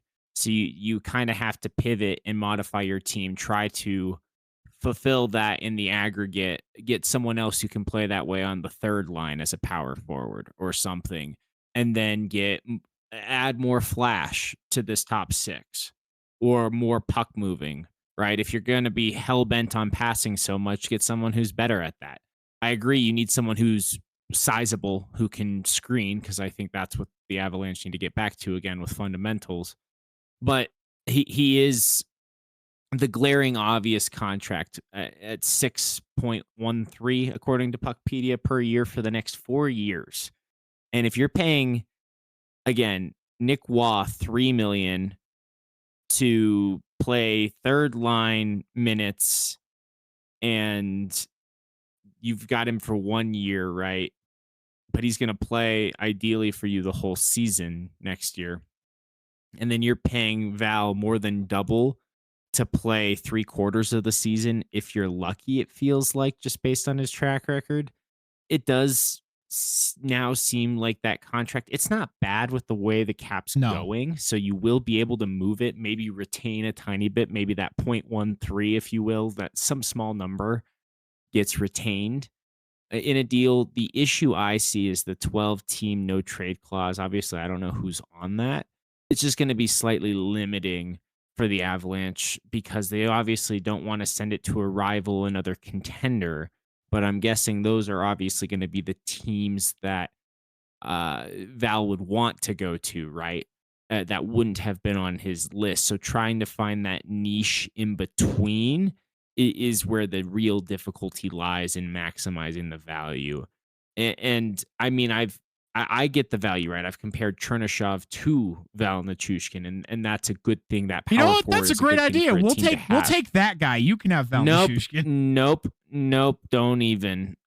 We've given you plenty. We took your table scraps. We took Georgiev off your hands and gave you Blackwood. So I don't. No. Not entertaining that idea. Unless we're getting Cale Makar as well, then sure. The fuck for Chernyshov? Yeah, okay, bro. Exactly. I'm saying how out of pocket it is. You think you're getting Chernyshov for Val? Yeah, but you'll have Stenberg to fucking play next to Celebrini. Actually, not so sure on that one. I know we're projected Chase Reed now. We'll get to that discussion point if you want to. But what was I going to say? I mean, yeah, you're talking about the 12-team no trade list, but if you're looking at Puckpedia here, fucking everybody on the team has some sort of modified no trade clause. That's probably how the Avalanche fucking keep their contracts so cheap. But I mean, it's working. But again, that still means that there are 20 other teams that they are okay with going to. And I mean, it's just about open communication with the player. But I think the ultimate point of this is you don't need to be trading everybody. Clearly, this is a good roster, a great roster, one that made it all the way to the conference finals. But I do think, and I think a lot of other people would agree, that there just needs to be a slight change in the ingredients. Try nutmeg instead of cinnamon, and maybe your muffins will taste better type shit.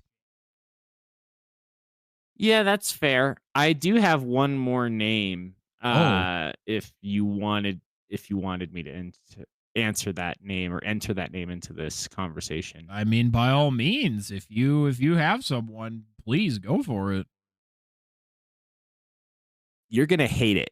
Oh God, I'm just gonna preface it. I already don't like this. You can't start me with that.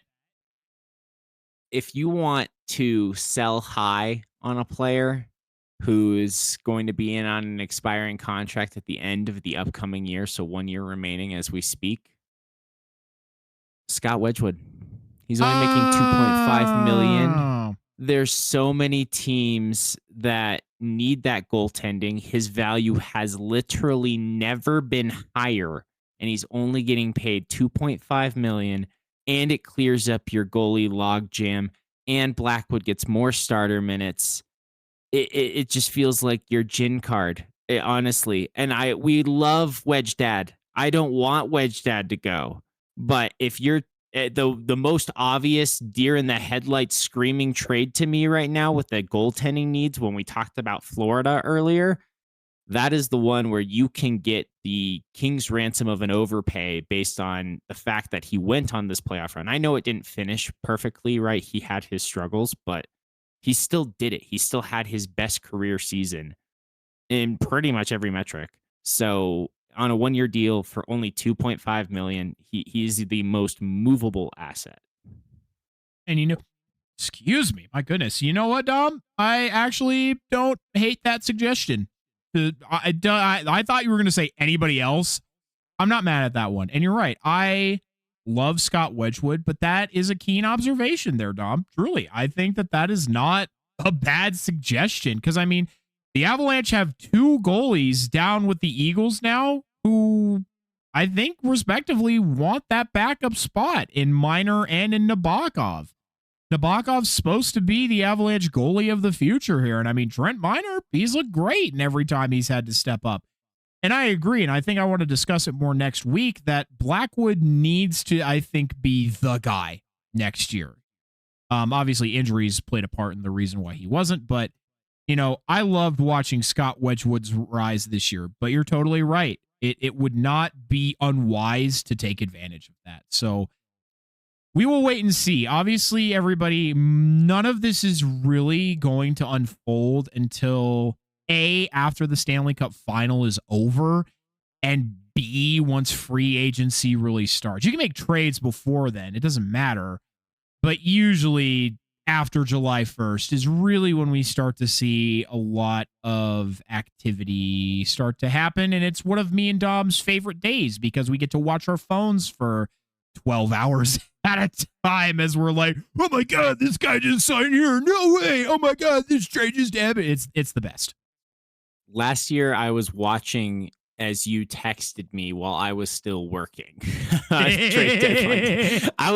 You were my news source. I occasionally would check or see something, have something pop up in the background on like the TV, right? But I had to work. At least I was working from home that day.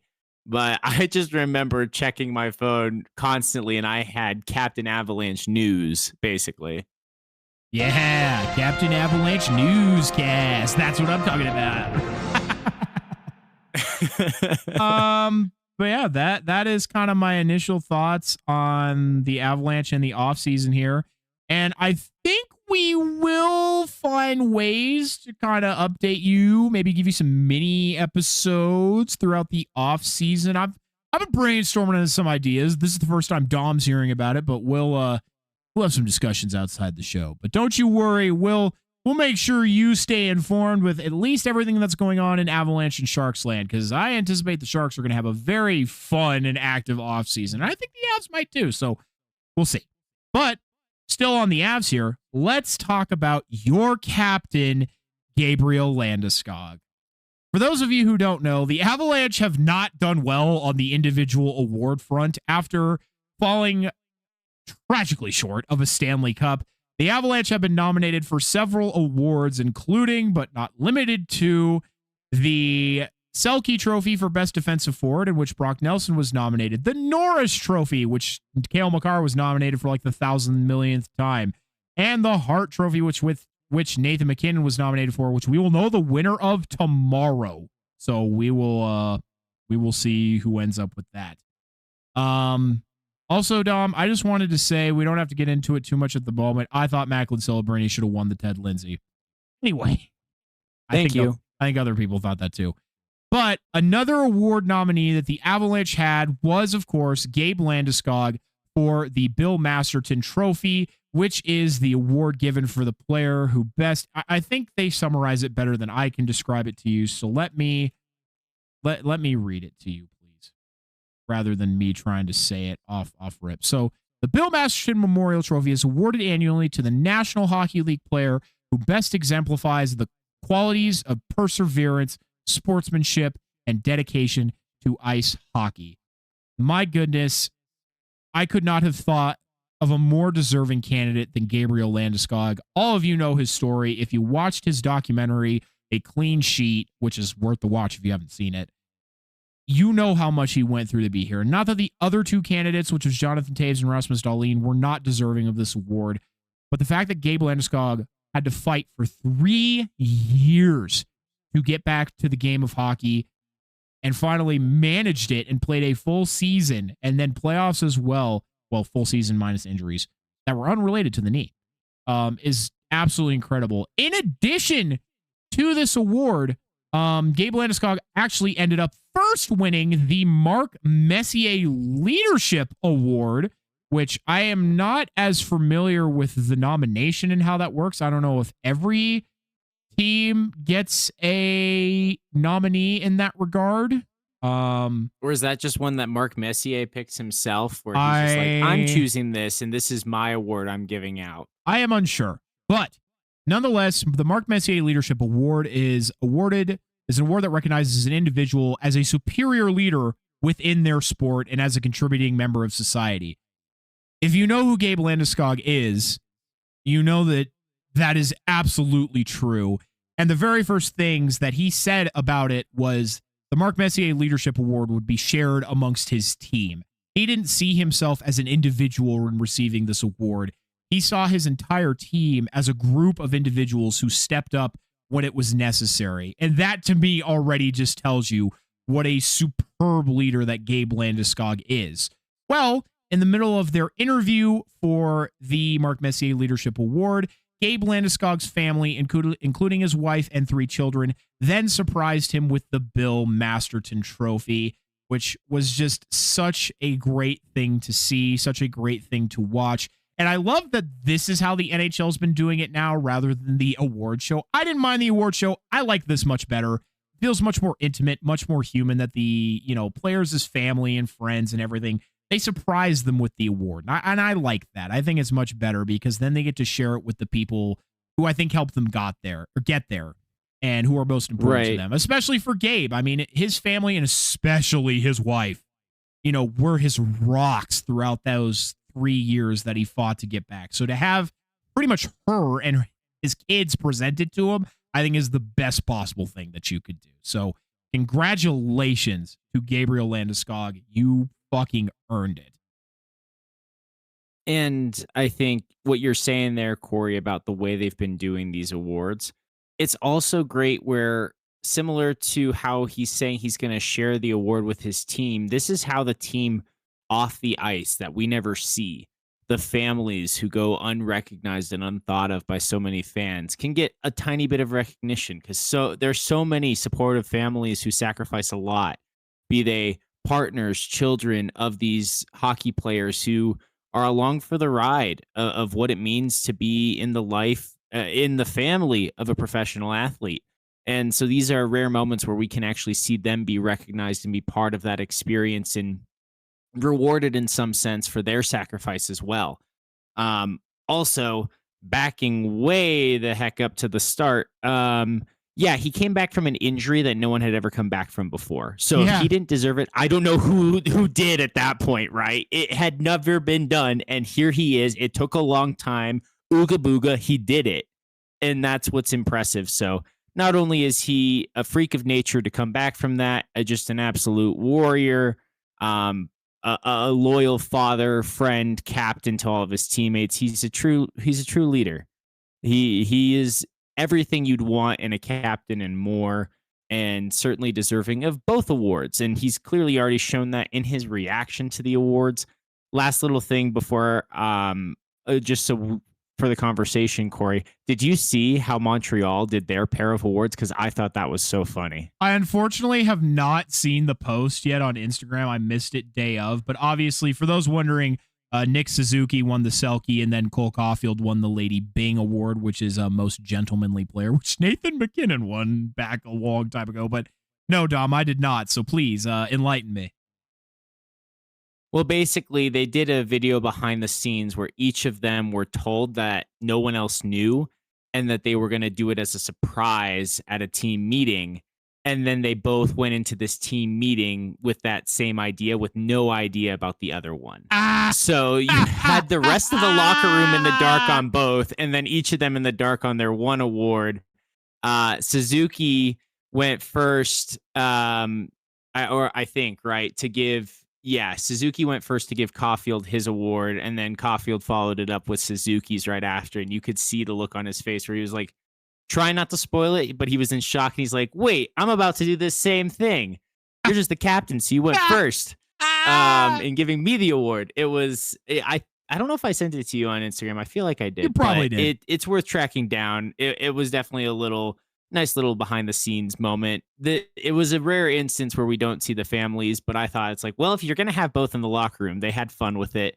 And again, way better. Like clearly with the draft 100%. and with the draft lottery, we don't need more scripted, let's fill the airtime NHL production shows.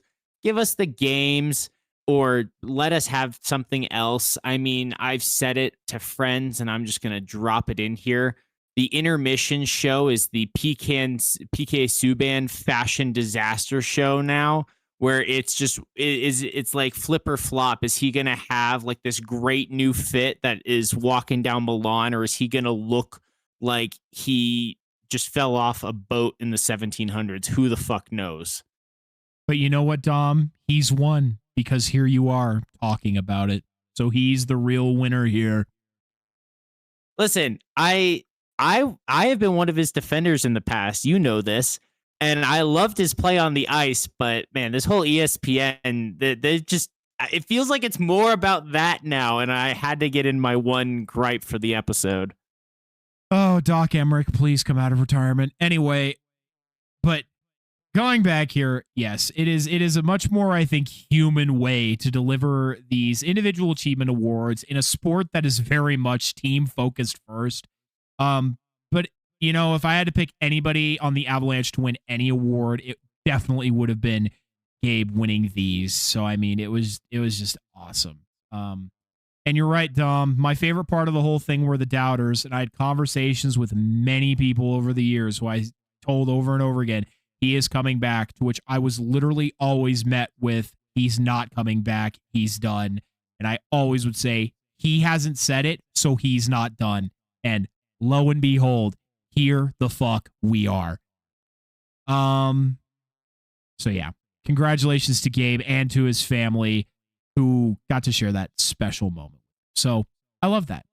Now then, as for, wow, we are doing perfect on time. As for our last segment of the day, and maybe we'll have time for a little bit of extra hockey talkage, but we'll see.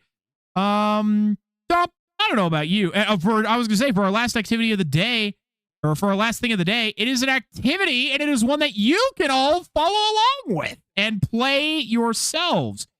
Dom, I don't know about you, but I just learned about a new hockey game that isn't Immaculate Grid. It is the viral 82-0 game. There was originally an NBA version of this game, but fans were clamoring for an NHL version. Well, it's here, and it's using real data from Dom Lashuzin and I believe a couple other sources to do its best to simulate as accurate of results as possible. The way it works is you make a starting lineup of 6 players, 3 forwards, 2 defensemen, and 1 goaltender, but each player you select is from a random team from a random decade. Then you see if that lineup is talented or deep enough to go 82-0. In case any of that is confusing, it will become more clear as Dom and I play through it. We'll only play a couple rounds each. If people have found themselves falling into multi-hour rabbit holes trying to accomplish the rare feat of 82-0, but we'll link the game in the description so you can try it for yourselves, or like we said, play along with us. So we are on the 82-0 website. We have it pulled up right now. We are in classic mode. So what we will go ahead and do is hit the spin button. Dom, are you ready?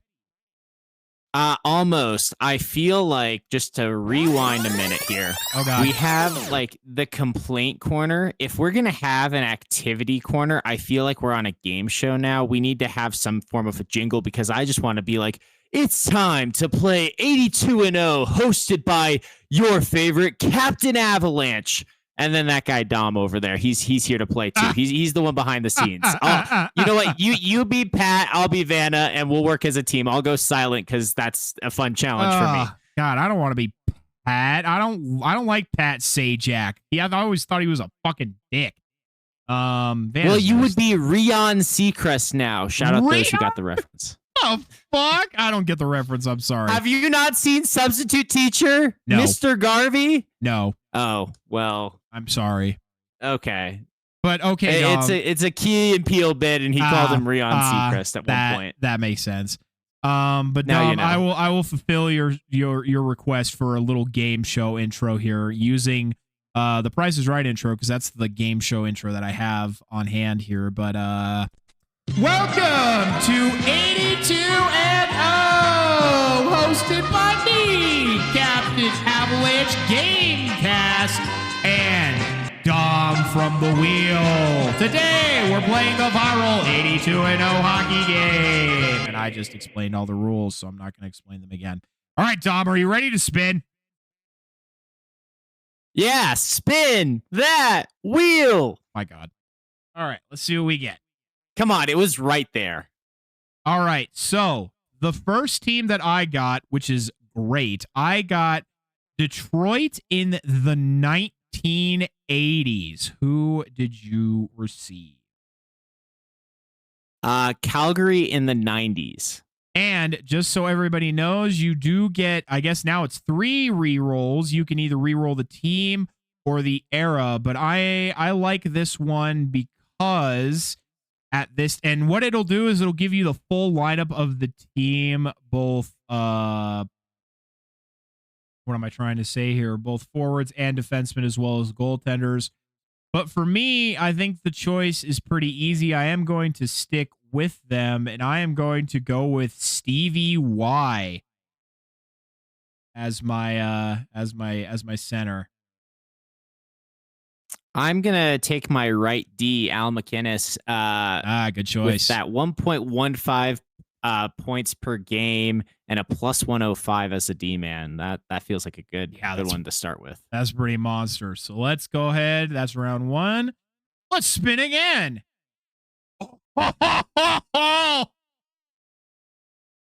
Yeah. Damn. I'm mad. I wish I would have waited to take my centerman because I just got Edmonton in the 90s.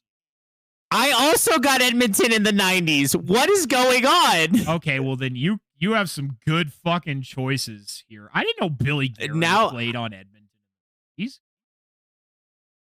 Now I'm torn. Since we were talking about him, I kind of want to just pick Mark Messier.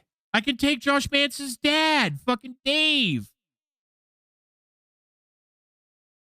Maybe you should do that. I'm not. I am absolutely not going to. We can take the same player, Dom. This is not a competition between the two of us. It's just seeing what we can do. Oh, man. All right. I do think I'm going to take Mark Messier just because I feel like it. All day, yeah. Man, let's see. Just giving it a good look here. I might go with Cujo as my goaltender here. I actually had no idea that he played for Edmonton in the 90s, but I mean, even though that's not necessarily like peak Cujo, I mean, it's still Cujo, you know. Yeah, I do. I hesitantly think I'm going to take I'm going to take Curtis Joseph here. Let me just do one more quick look here. Yeah, because that was post. Obviously, no Yari. So, yep, I think I'm. They also had Tommy Salo, who was a great goaltender as well. But at this point, Cujo seems like the right answer. So I'll go with Curtis Joseph. Nice selection. That was definitely one of the other options I was looking at as well. Let's spin. Who do we get? Oh! I got San Jose in the 2020s. God damn it, Dom. I can't take Oh, no. Oh, no.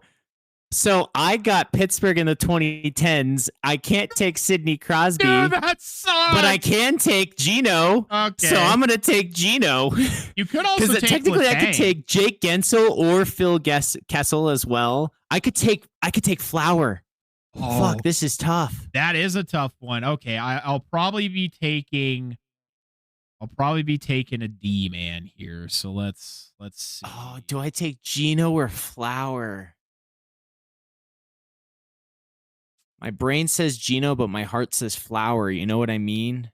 Yeah, man, because Gino, I think, is the most underrated player of his generation. But I mean, Flower's a top like 5 goalie of his era, maybe even all time. He's 3rd all time in wins. All time. Three Stanley I'm taking Cups. Flower. Yeah, I think they won 2 Stanley Cups in this decade. I They won back to back. They beat the Sharks in this decade. I'm gonna take Flower. Well, my concern is finding like elite wingers. I feel like there's a chance of finding elite goaltenders in their era, but elite underrated wingers, I might have to take Gino and just bet on I can get a serviceable goaltender. No, I would take Flower. It pains me because I mean they're thinking about like this is how this player was in this era. So like for example, I think I'm gonna take Erik Karlsson, even though this wasn't like 2010s Erik Karlsson. Erik Karlsson's still pretty good. So I'm gonna go with Erik Karlsson. All right. I'm going to go with Gino. By the way, we technically have rerolls of team and era. You do. Up to 3. I haven't felt like that. And I did try and mention it, but I haven't felt like I've needed to use it. Yeah, I haven't either, but yeah, I went with Gino. Fingers crossed that doesn't come back to bite me. All right, let's spin again. We're on to round 4. Ooh. This might be my first respin here because I got Calgary in the 70s. I got Detroit in the 70s. There might be some good ones there. But I think I am going to use both rerolls here on both team and era. Okay, wait, hold on. Never mind. I used team first. I got Montreal in the 70s, and I think very easily here, I'm going to go with Guy Lafleur. So Guy Lafleur as my right wing. I also did team first before era and landed on Toronto. Ooh, and there's some good ones there. I'm going to take a goaltender here. I'm going to go with Jacques Plante, who had a 92.5 save percentage. First goalie to ever put on a mask. Definitely not a bad one there. All-time great right there. So, yeah, not a bad one, Dom. All right, round 5. Here we go. Ooh, okay. I got Dallas in the 90s. Damn, Mike Modano or Ed Belfour would have been fucking great right now. Winnipeg in the 2020s. Damn. Connor Hellebuck. Oh, shit. You could have taken Hellebuck, but I mean, I think Jacques. Well, now I'm like, I think Jacques. Do I take? Well, I'm like, do I take Ehlers, Josh Morrissey as my lefty, or Kyle Connor as the wing? I'm kind of between Ehlers and Morrissey right now, personally. Morrissey is not a bad man, in my opinion. I'm thinking I like Dallas here, but I might re-roll era just to see if I could get like Miro Heiskanen, you know what I mean? Or a left winger like Mikko Rantanen in the 2020s or something like that. Or Wyatt Johnston or something like that. So I think I will, not that like, for example, like Sergei Zubov is not a bad choice here, nor is Daryl Sidor, but I'm gonna risk it for era re-roll. Great. Awesome. We got Dallas in the 70s. Not what I was aiming for there. Could you re-roll era again? I can. I do have one more re-roll, and I think I'm going to do it. Okay, well, we are Dallas in the 90s. Brett Hull would be nice, but darn. Jari Lehtinen. Hell yeah. Isn't he still playing? No. Jari Lehtinen is not still playing. Is he? No. No. Well, it looks like life has dealt me Sergei Zubov, so we are taking Sergei Zubov as our lefty. Very nice. You just got to do what you got to do. What do you got, Dom? Are we ready to spin again?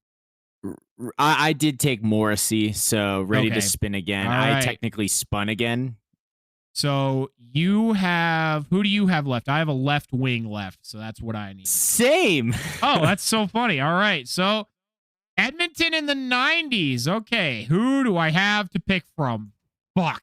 All right, this is not. You know what I'm mad about? Wait, I should have taken Ehlers. Oh yeah, why? What did you because just roll? I landed on Boston in the 70s and could have taken Bobby Orr. That sucks. Well, that's the game. But no, this is good. I am going to take Esa Tikkanen. Damn. I'm like debating, do I respin for a different Boston era, try to get a piece of the perfection line as my left wing? Yeah, not a bad thought. As I have 2 rerolls left. All right, I'm spinning Era. Okay. Hey, up to you, man. What is this version?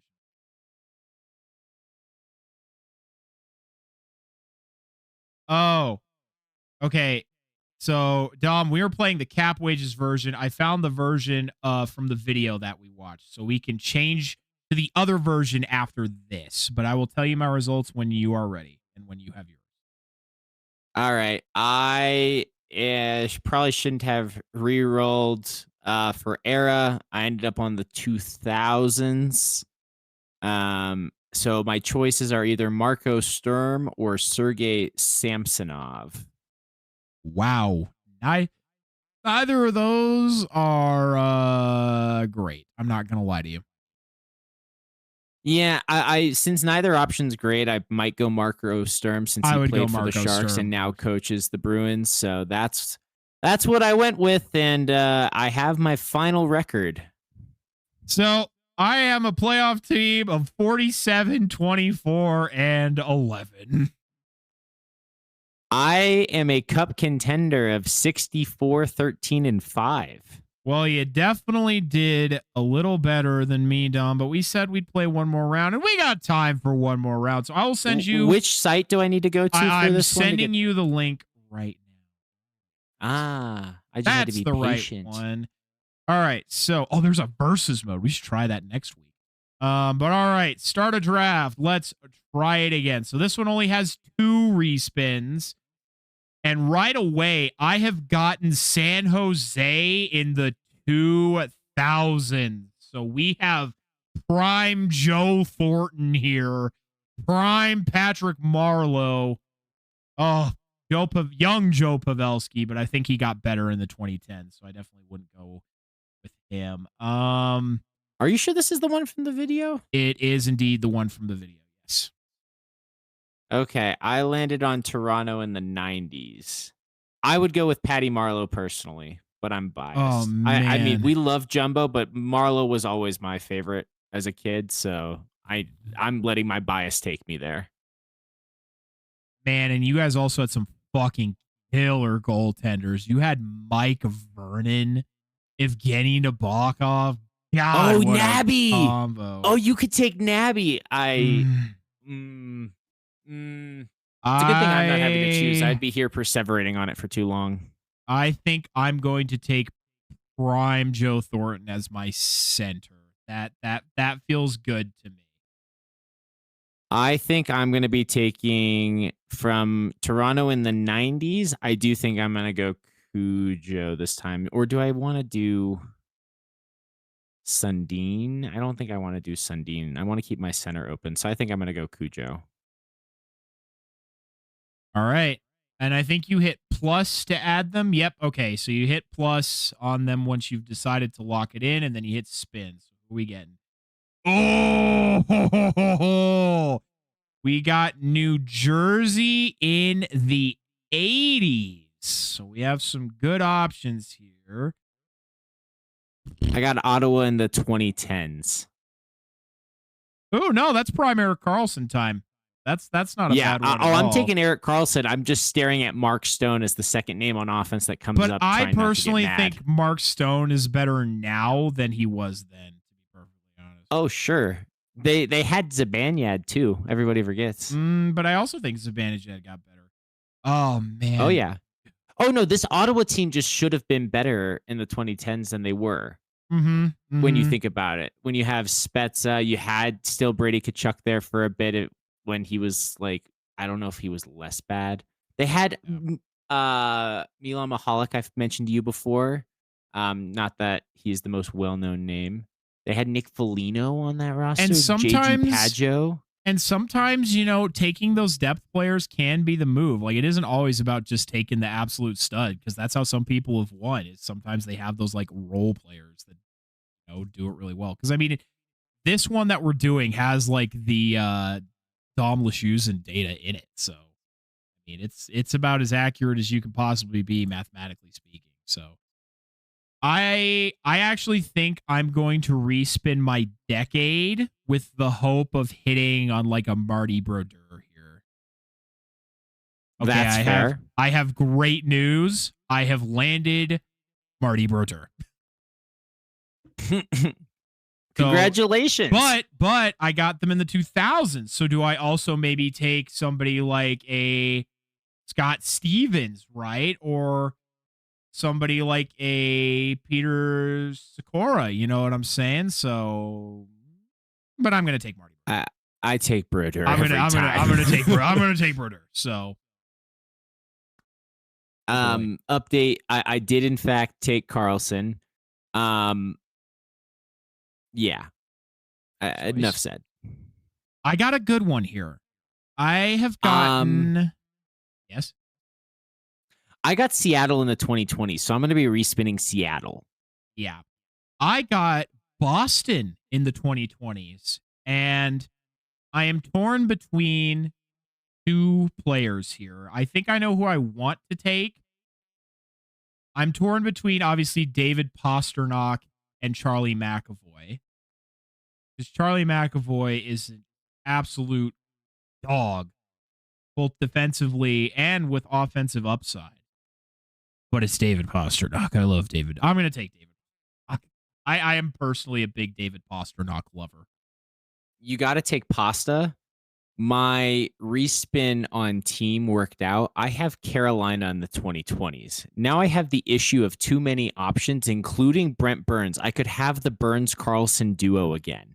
That's crazy. It's Brent Burns in the 2020s, right? Right. And then on the offensive side, Sebastian Aho during the regular season is phenomenal. During the playoffs, where's he been? I love Ehlers. We can't forget Svechnikov. Marty Necas still qualifies on here, and Jarvis is where I really like my heart wants to go. So I need your help, man. I don't know what to pick here. There's too many good options. I actually personally wouldn't go with Necas just due to the fact that that was before he had really blossomed into the player that we're seeing him as now. I would go with Slavin, honestly. I like the way you think, and you're right. I have Carlson as my offensive D-man, and Slavin will be my lockdown. Even though this has not been a good playoffs for him, he has been very, very underwhelming this year, but his team is covered for him. But I think overall, still very. 100%. I'm thinking I may be using my second respin here. This one does it a little differently, so I can't take Gino because I have gotten Pittsburgh in the 2020s, and my best options for forwards are Brian Rust, Anthony Manthan, Ricard Raquel. Not terrible, but not great. And then my options for defensemen are both Erik Karlsson and Chris Letang, which is fine. The problem is that's 2020s Erik Karlsson and Chris Letang. So I'd rather have 2010s Erik Karlsson or Chris Letang. So I am going to hit my team respin because I can't respin the decade again. So respin. And we got Ottawa in the 2020s. Okay, I like my options here a bit more here. Wow, that was redundant. Oh, there are some good ones here. All right, who do you have? And then I'll have you help me. Is this your third or fourth spin? I guess I haven't spun my fourth This yet. is my fourth spin, so I still have a right wing, a D, and a D. Currently, I have both of my defensemen and my goaltending, so I am purely looking for offense. Forwards, okay, yeah. For forwards, I spun Edmonton in the 90s. Ooh, okay, okay. Good choices. I don't know if that means I just take Messier again and then risk not having my center spot open. There aren't a lot of better options, in my opinion. Like, overall, like prime 90s Messier. Yeah, all right. That makes my life easier. Unless you're getting like Gretzky or McDavid, I'm pretty good about that. Yeah. Oh man. Yeah, because I can't respin the team. I could only respin the decade, which I could shoot for it, but it could get worse as well. So I'll just take Messier. But what are you waffling with Ottawa in the 2020s? So obviously I have some good choices for wings. I could take either Timmy Stu or Brady Tkachuk, or maybe even the cat, Alex DeBrincat. But then it's also like Jake Sanderson, who is I think underrated, man. He's a good player. He's an Olympian. Jake Sanderson. I would take Stutzla. I mean, he's an Olympian too, among other things. True. You think Timmy Stew? All right. I will. That's where I lean. I'll trust you. I'll trust you on Timmy Stew. So now I just have my defenseman pick. I just have my wings. Right. Minnesota in the 2020s. Let's go. I got Tampa Bay in the 2000s. Bro, it hasn't updated to include Quinn Hughes on the list. Damn it. Okay. No. It's fine. It's fine. You want to know why? Because I'm still going to take Brock Faber. So it works out. I'm just torn. Do I take Martin St. Louis just because he's there, even though he's number 2 on the list? I think I do. Between him and who? Technically, number 1 on the list statistically is Corey Stillman. Nah, I would go Martin St. Louis, dude. He was a dog. He was a dog. He was a dog. I was just like, I see that name and I'm like, am I just gonna buy it because of the label, because of the name? Yes, I am. Well, I do not think this team is going 82-0. But maybe this is a bit outside my expertise. This is all I have left is a D. I have Montreal in the 2000s, and my top options are Andre Markov, Mark Streit, Sheldon Souray, Patrice Brisebois, Eric Weinreich, and Roman Hammerlick. So any suggestions would be greatly appreciated. So I'm just gonna say mine really quick, and then my team. I got the Devils in the 90s, so I'm probably gonna take Lemieux just because Lemieux is present, even if it's not Lemieux at his best. It's Lemieux. That's Claude, though. Just to clarify. Yes, it's Claude Lemieux, but Claude Lemieux was. Yes, he was fine. Very good at that time. Still. But can you repeat your names again? Andre Markov, Mark Streit, Sheldon Souray, Patrice Brisebois, Eric Weinreich are kind of my tops there. I'm leaning Brisebois. It feels a little like a random pull, but that's what my gut is pulling me towards right now. I actually am going to go with I think I'm gonna actually go with Weinreich because he has the best defensive rating. I'm sorry, Montreal fans. I love your team, but this one's a bit outside my wheelhouse here. So see how we do. Okay, well, I did better than last time, but let's see how you do, Dom, and I'll share with you how we did. 72, 10, and 0. Well, who did you end up picking, by the way? Oh yeah, you went with Claude. That's right. I went with Claude Lemieux. So my forwards are centered by Messier with Lemieux on the left wing and St. Louis on the right. Defensive pairing of Slavin and Erik Karlsson with Cujo in net. All right. So centered by Joe Thornton with his wings of David Pastrnak and Tim Stützle with the D pair of Brock Faber and Eric Weinreich with their goalie of Martin Brodeur. We went 62, 19, and 1. With a goals for per game of 4.7. Oh, wow. Mine's 4.6. So you beat me there. We are crushing it. But we do allow 2.5 goals against. That's also better than mine. I ranked. How do I have more wins when both of your goals for and against per game are better? I couldn't say, but I ranked 2,665 amongst today's teams. Yeah, I ranked 2,027 out of today's teams.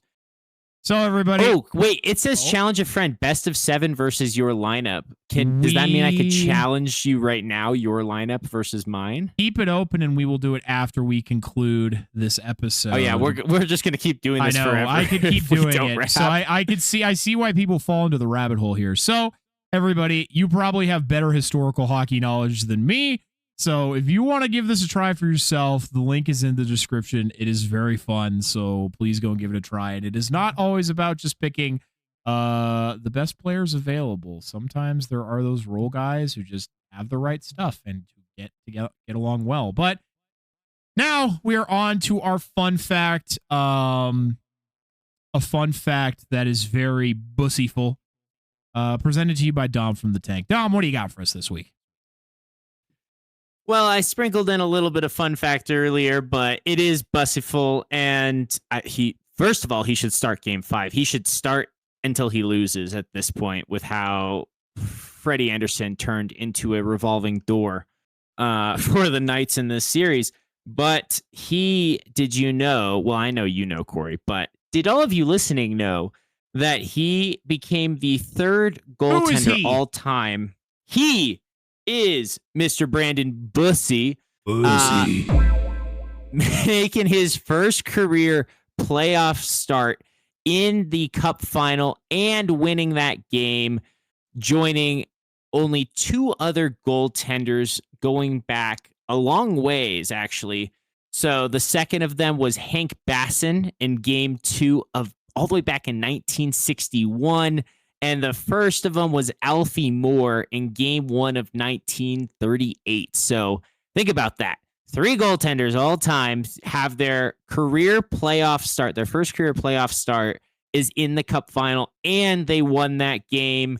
He is also the only of those 3 to be an undrafted goaltender to go ahead and do that. So that's super cool. So shout out Bussy getting the win in Game 4, not knotting up this series, giving us a best of 3 moving forward. Credit to you, young man. I think he's younger than us. We can say that. I actually don't think that's true. I think. Well, he's still young in goaltender terms, so. Nope, he's older than us both. He's 27. Womp womp. You call him young man when really he's your unk. Sorry, Dom. Listen, my brother called me unk as my birthday present, so. But they also, wholesome fact, showed him a video of his parents celebrating his win in his post-game interview, and he cried like a baby on live TV, which we love to see. It was very sweet and wholesome. So you don't get anywhere without the support of your family, especially parents like that. So that was great to see. But, and you should cry like a baby on live TV. It's okay. We support this. Yes, you should. Well, everyone, the clock is counting down to the final horn. We really appreciate you taking the time to listen to this episode of the Captain Avalanche Fancast. And we appreciate you allowing Dom to finally go to bed. That's right. Every time you listen to this episode, unless you complete it, Dom cannot go to bed. We are actually re-recording it in real time every time you listen to it. So, Dom thanks you. If you have something you want to know about the Avalanche, Sharks, or just hockey in general, reach out to us on our socials or email, and we'll be happy to try and answer it. The best thing you can do if you like what we're doing here is to follow us on whatever platform you're using and to share this podcast everywhere you can with everyone you can. I'm Captain Avalanche Corey.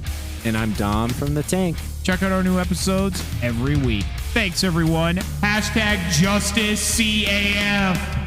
Go 82-0.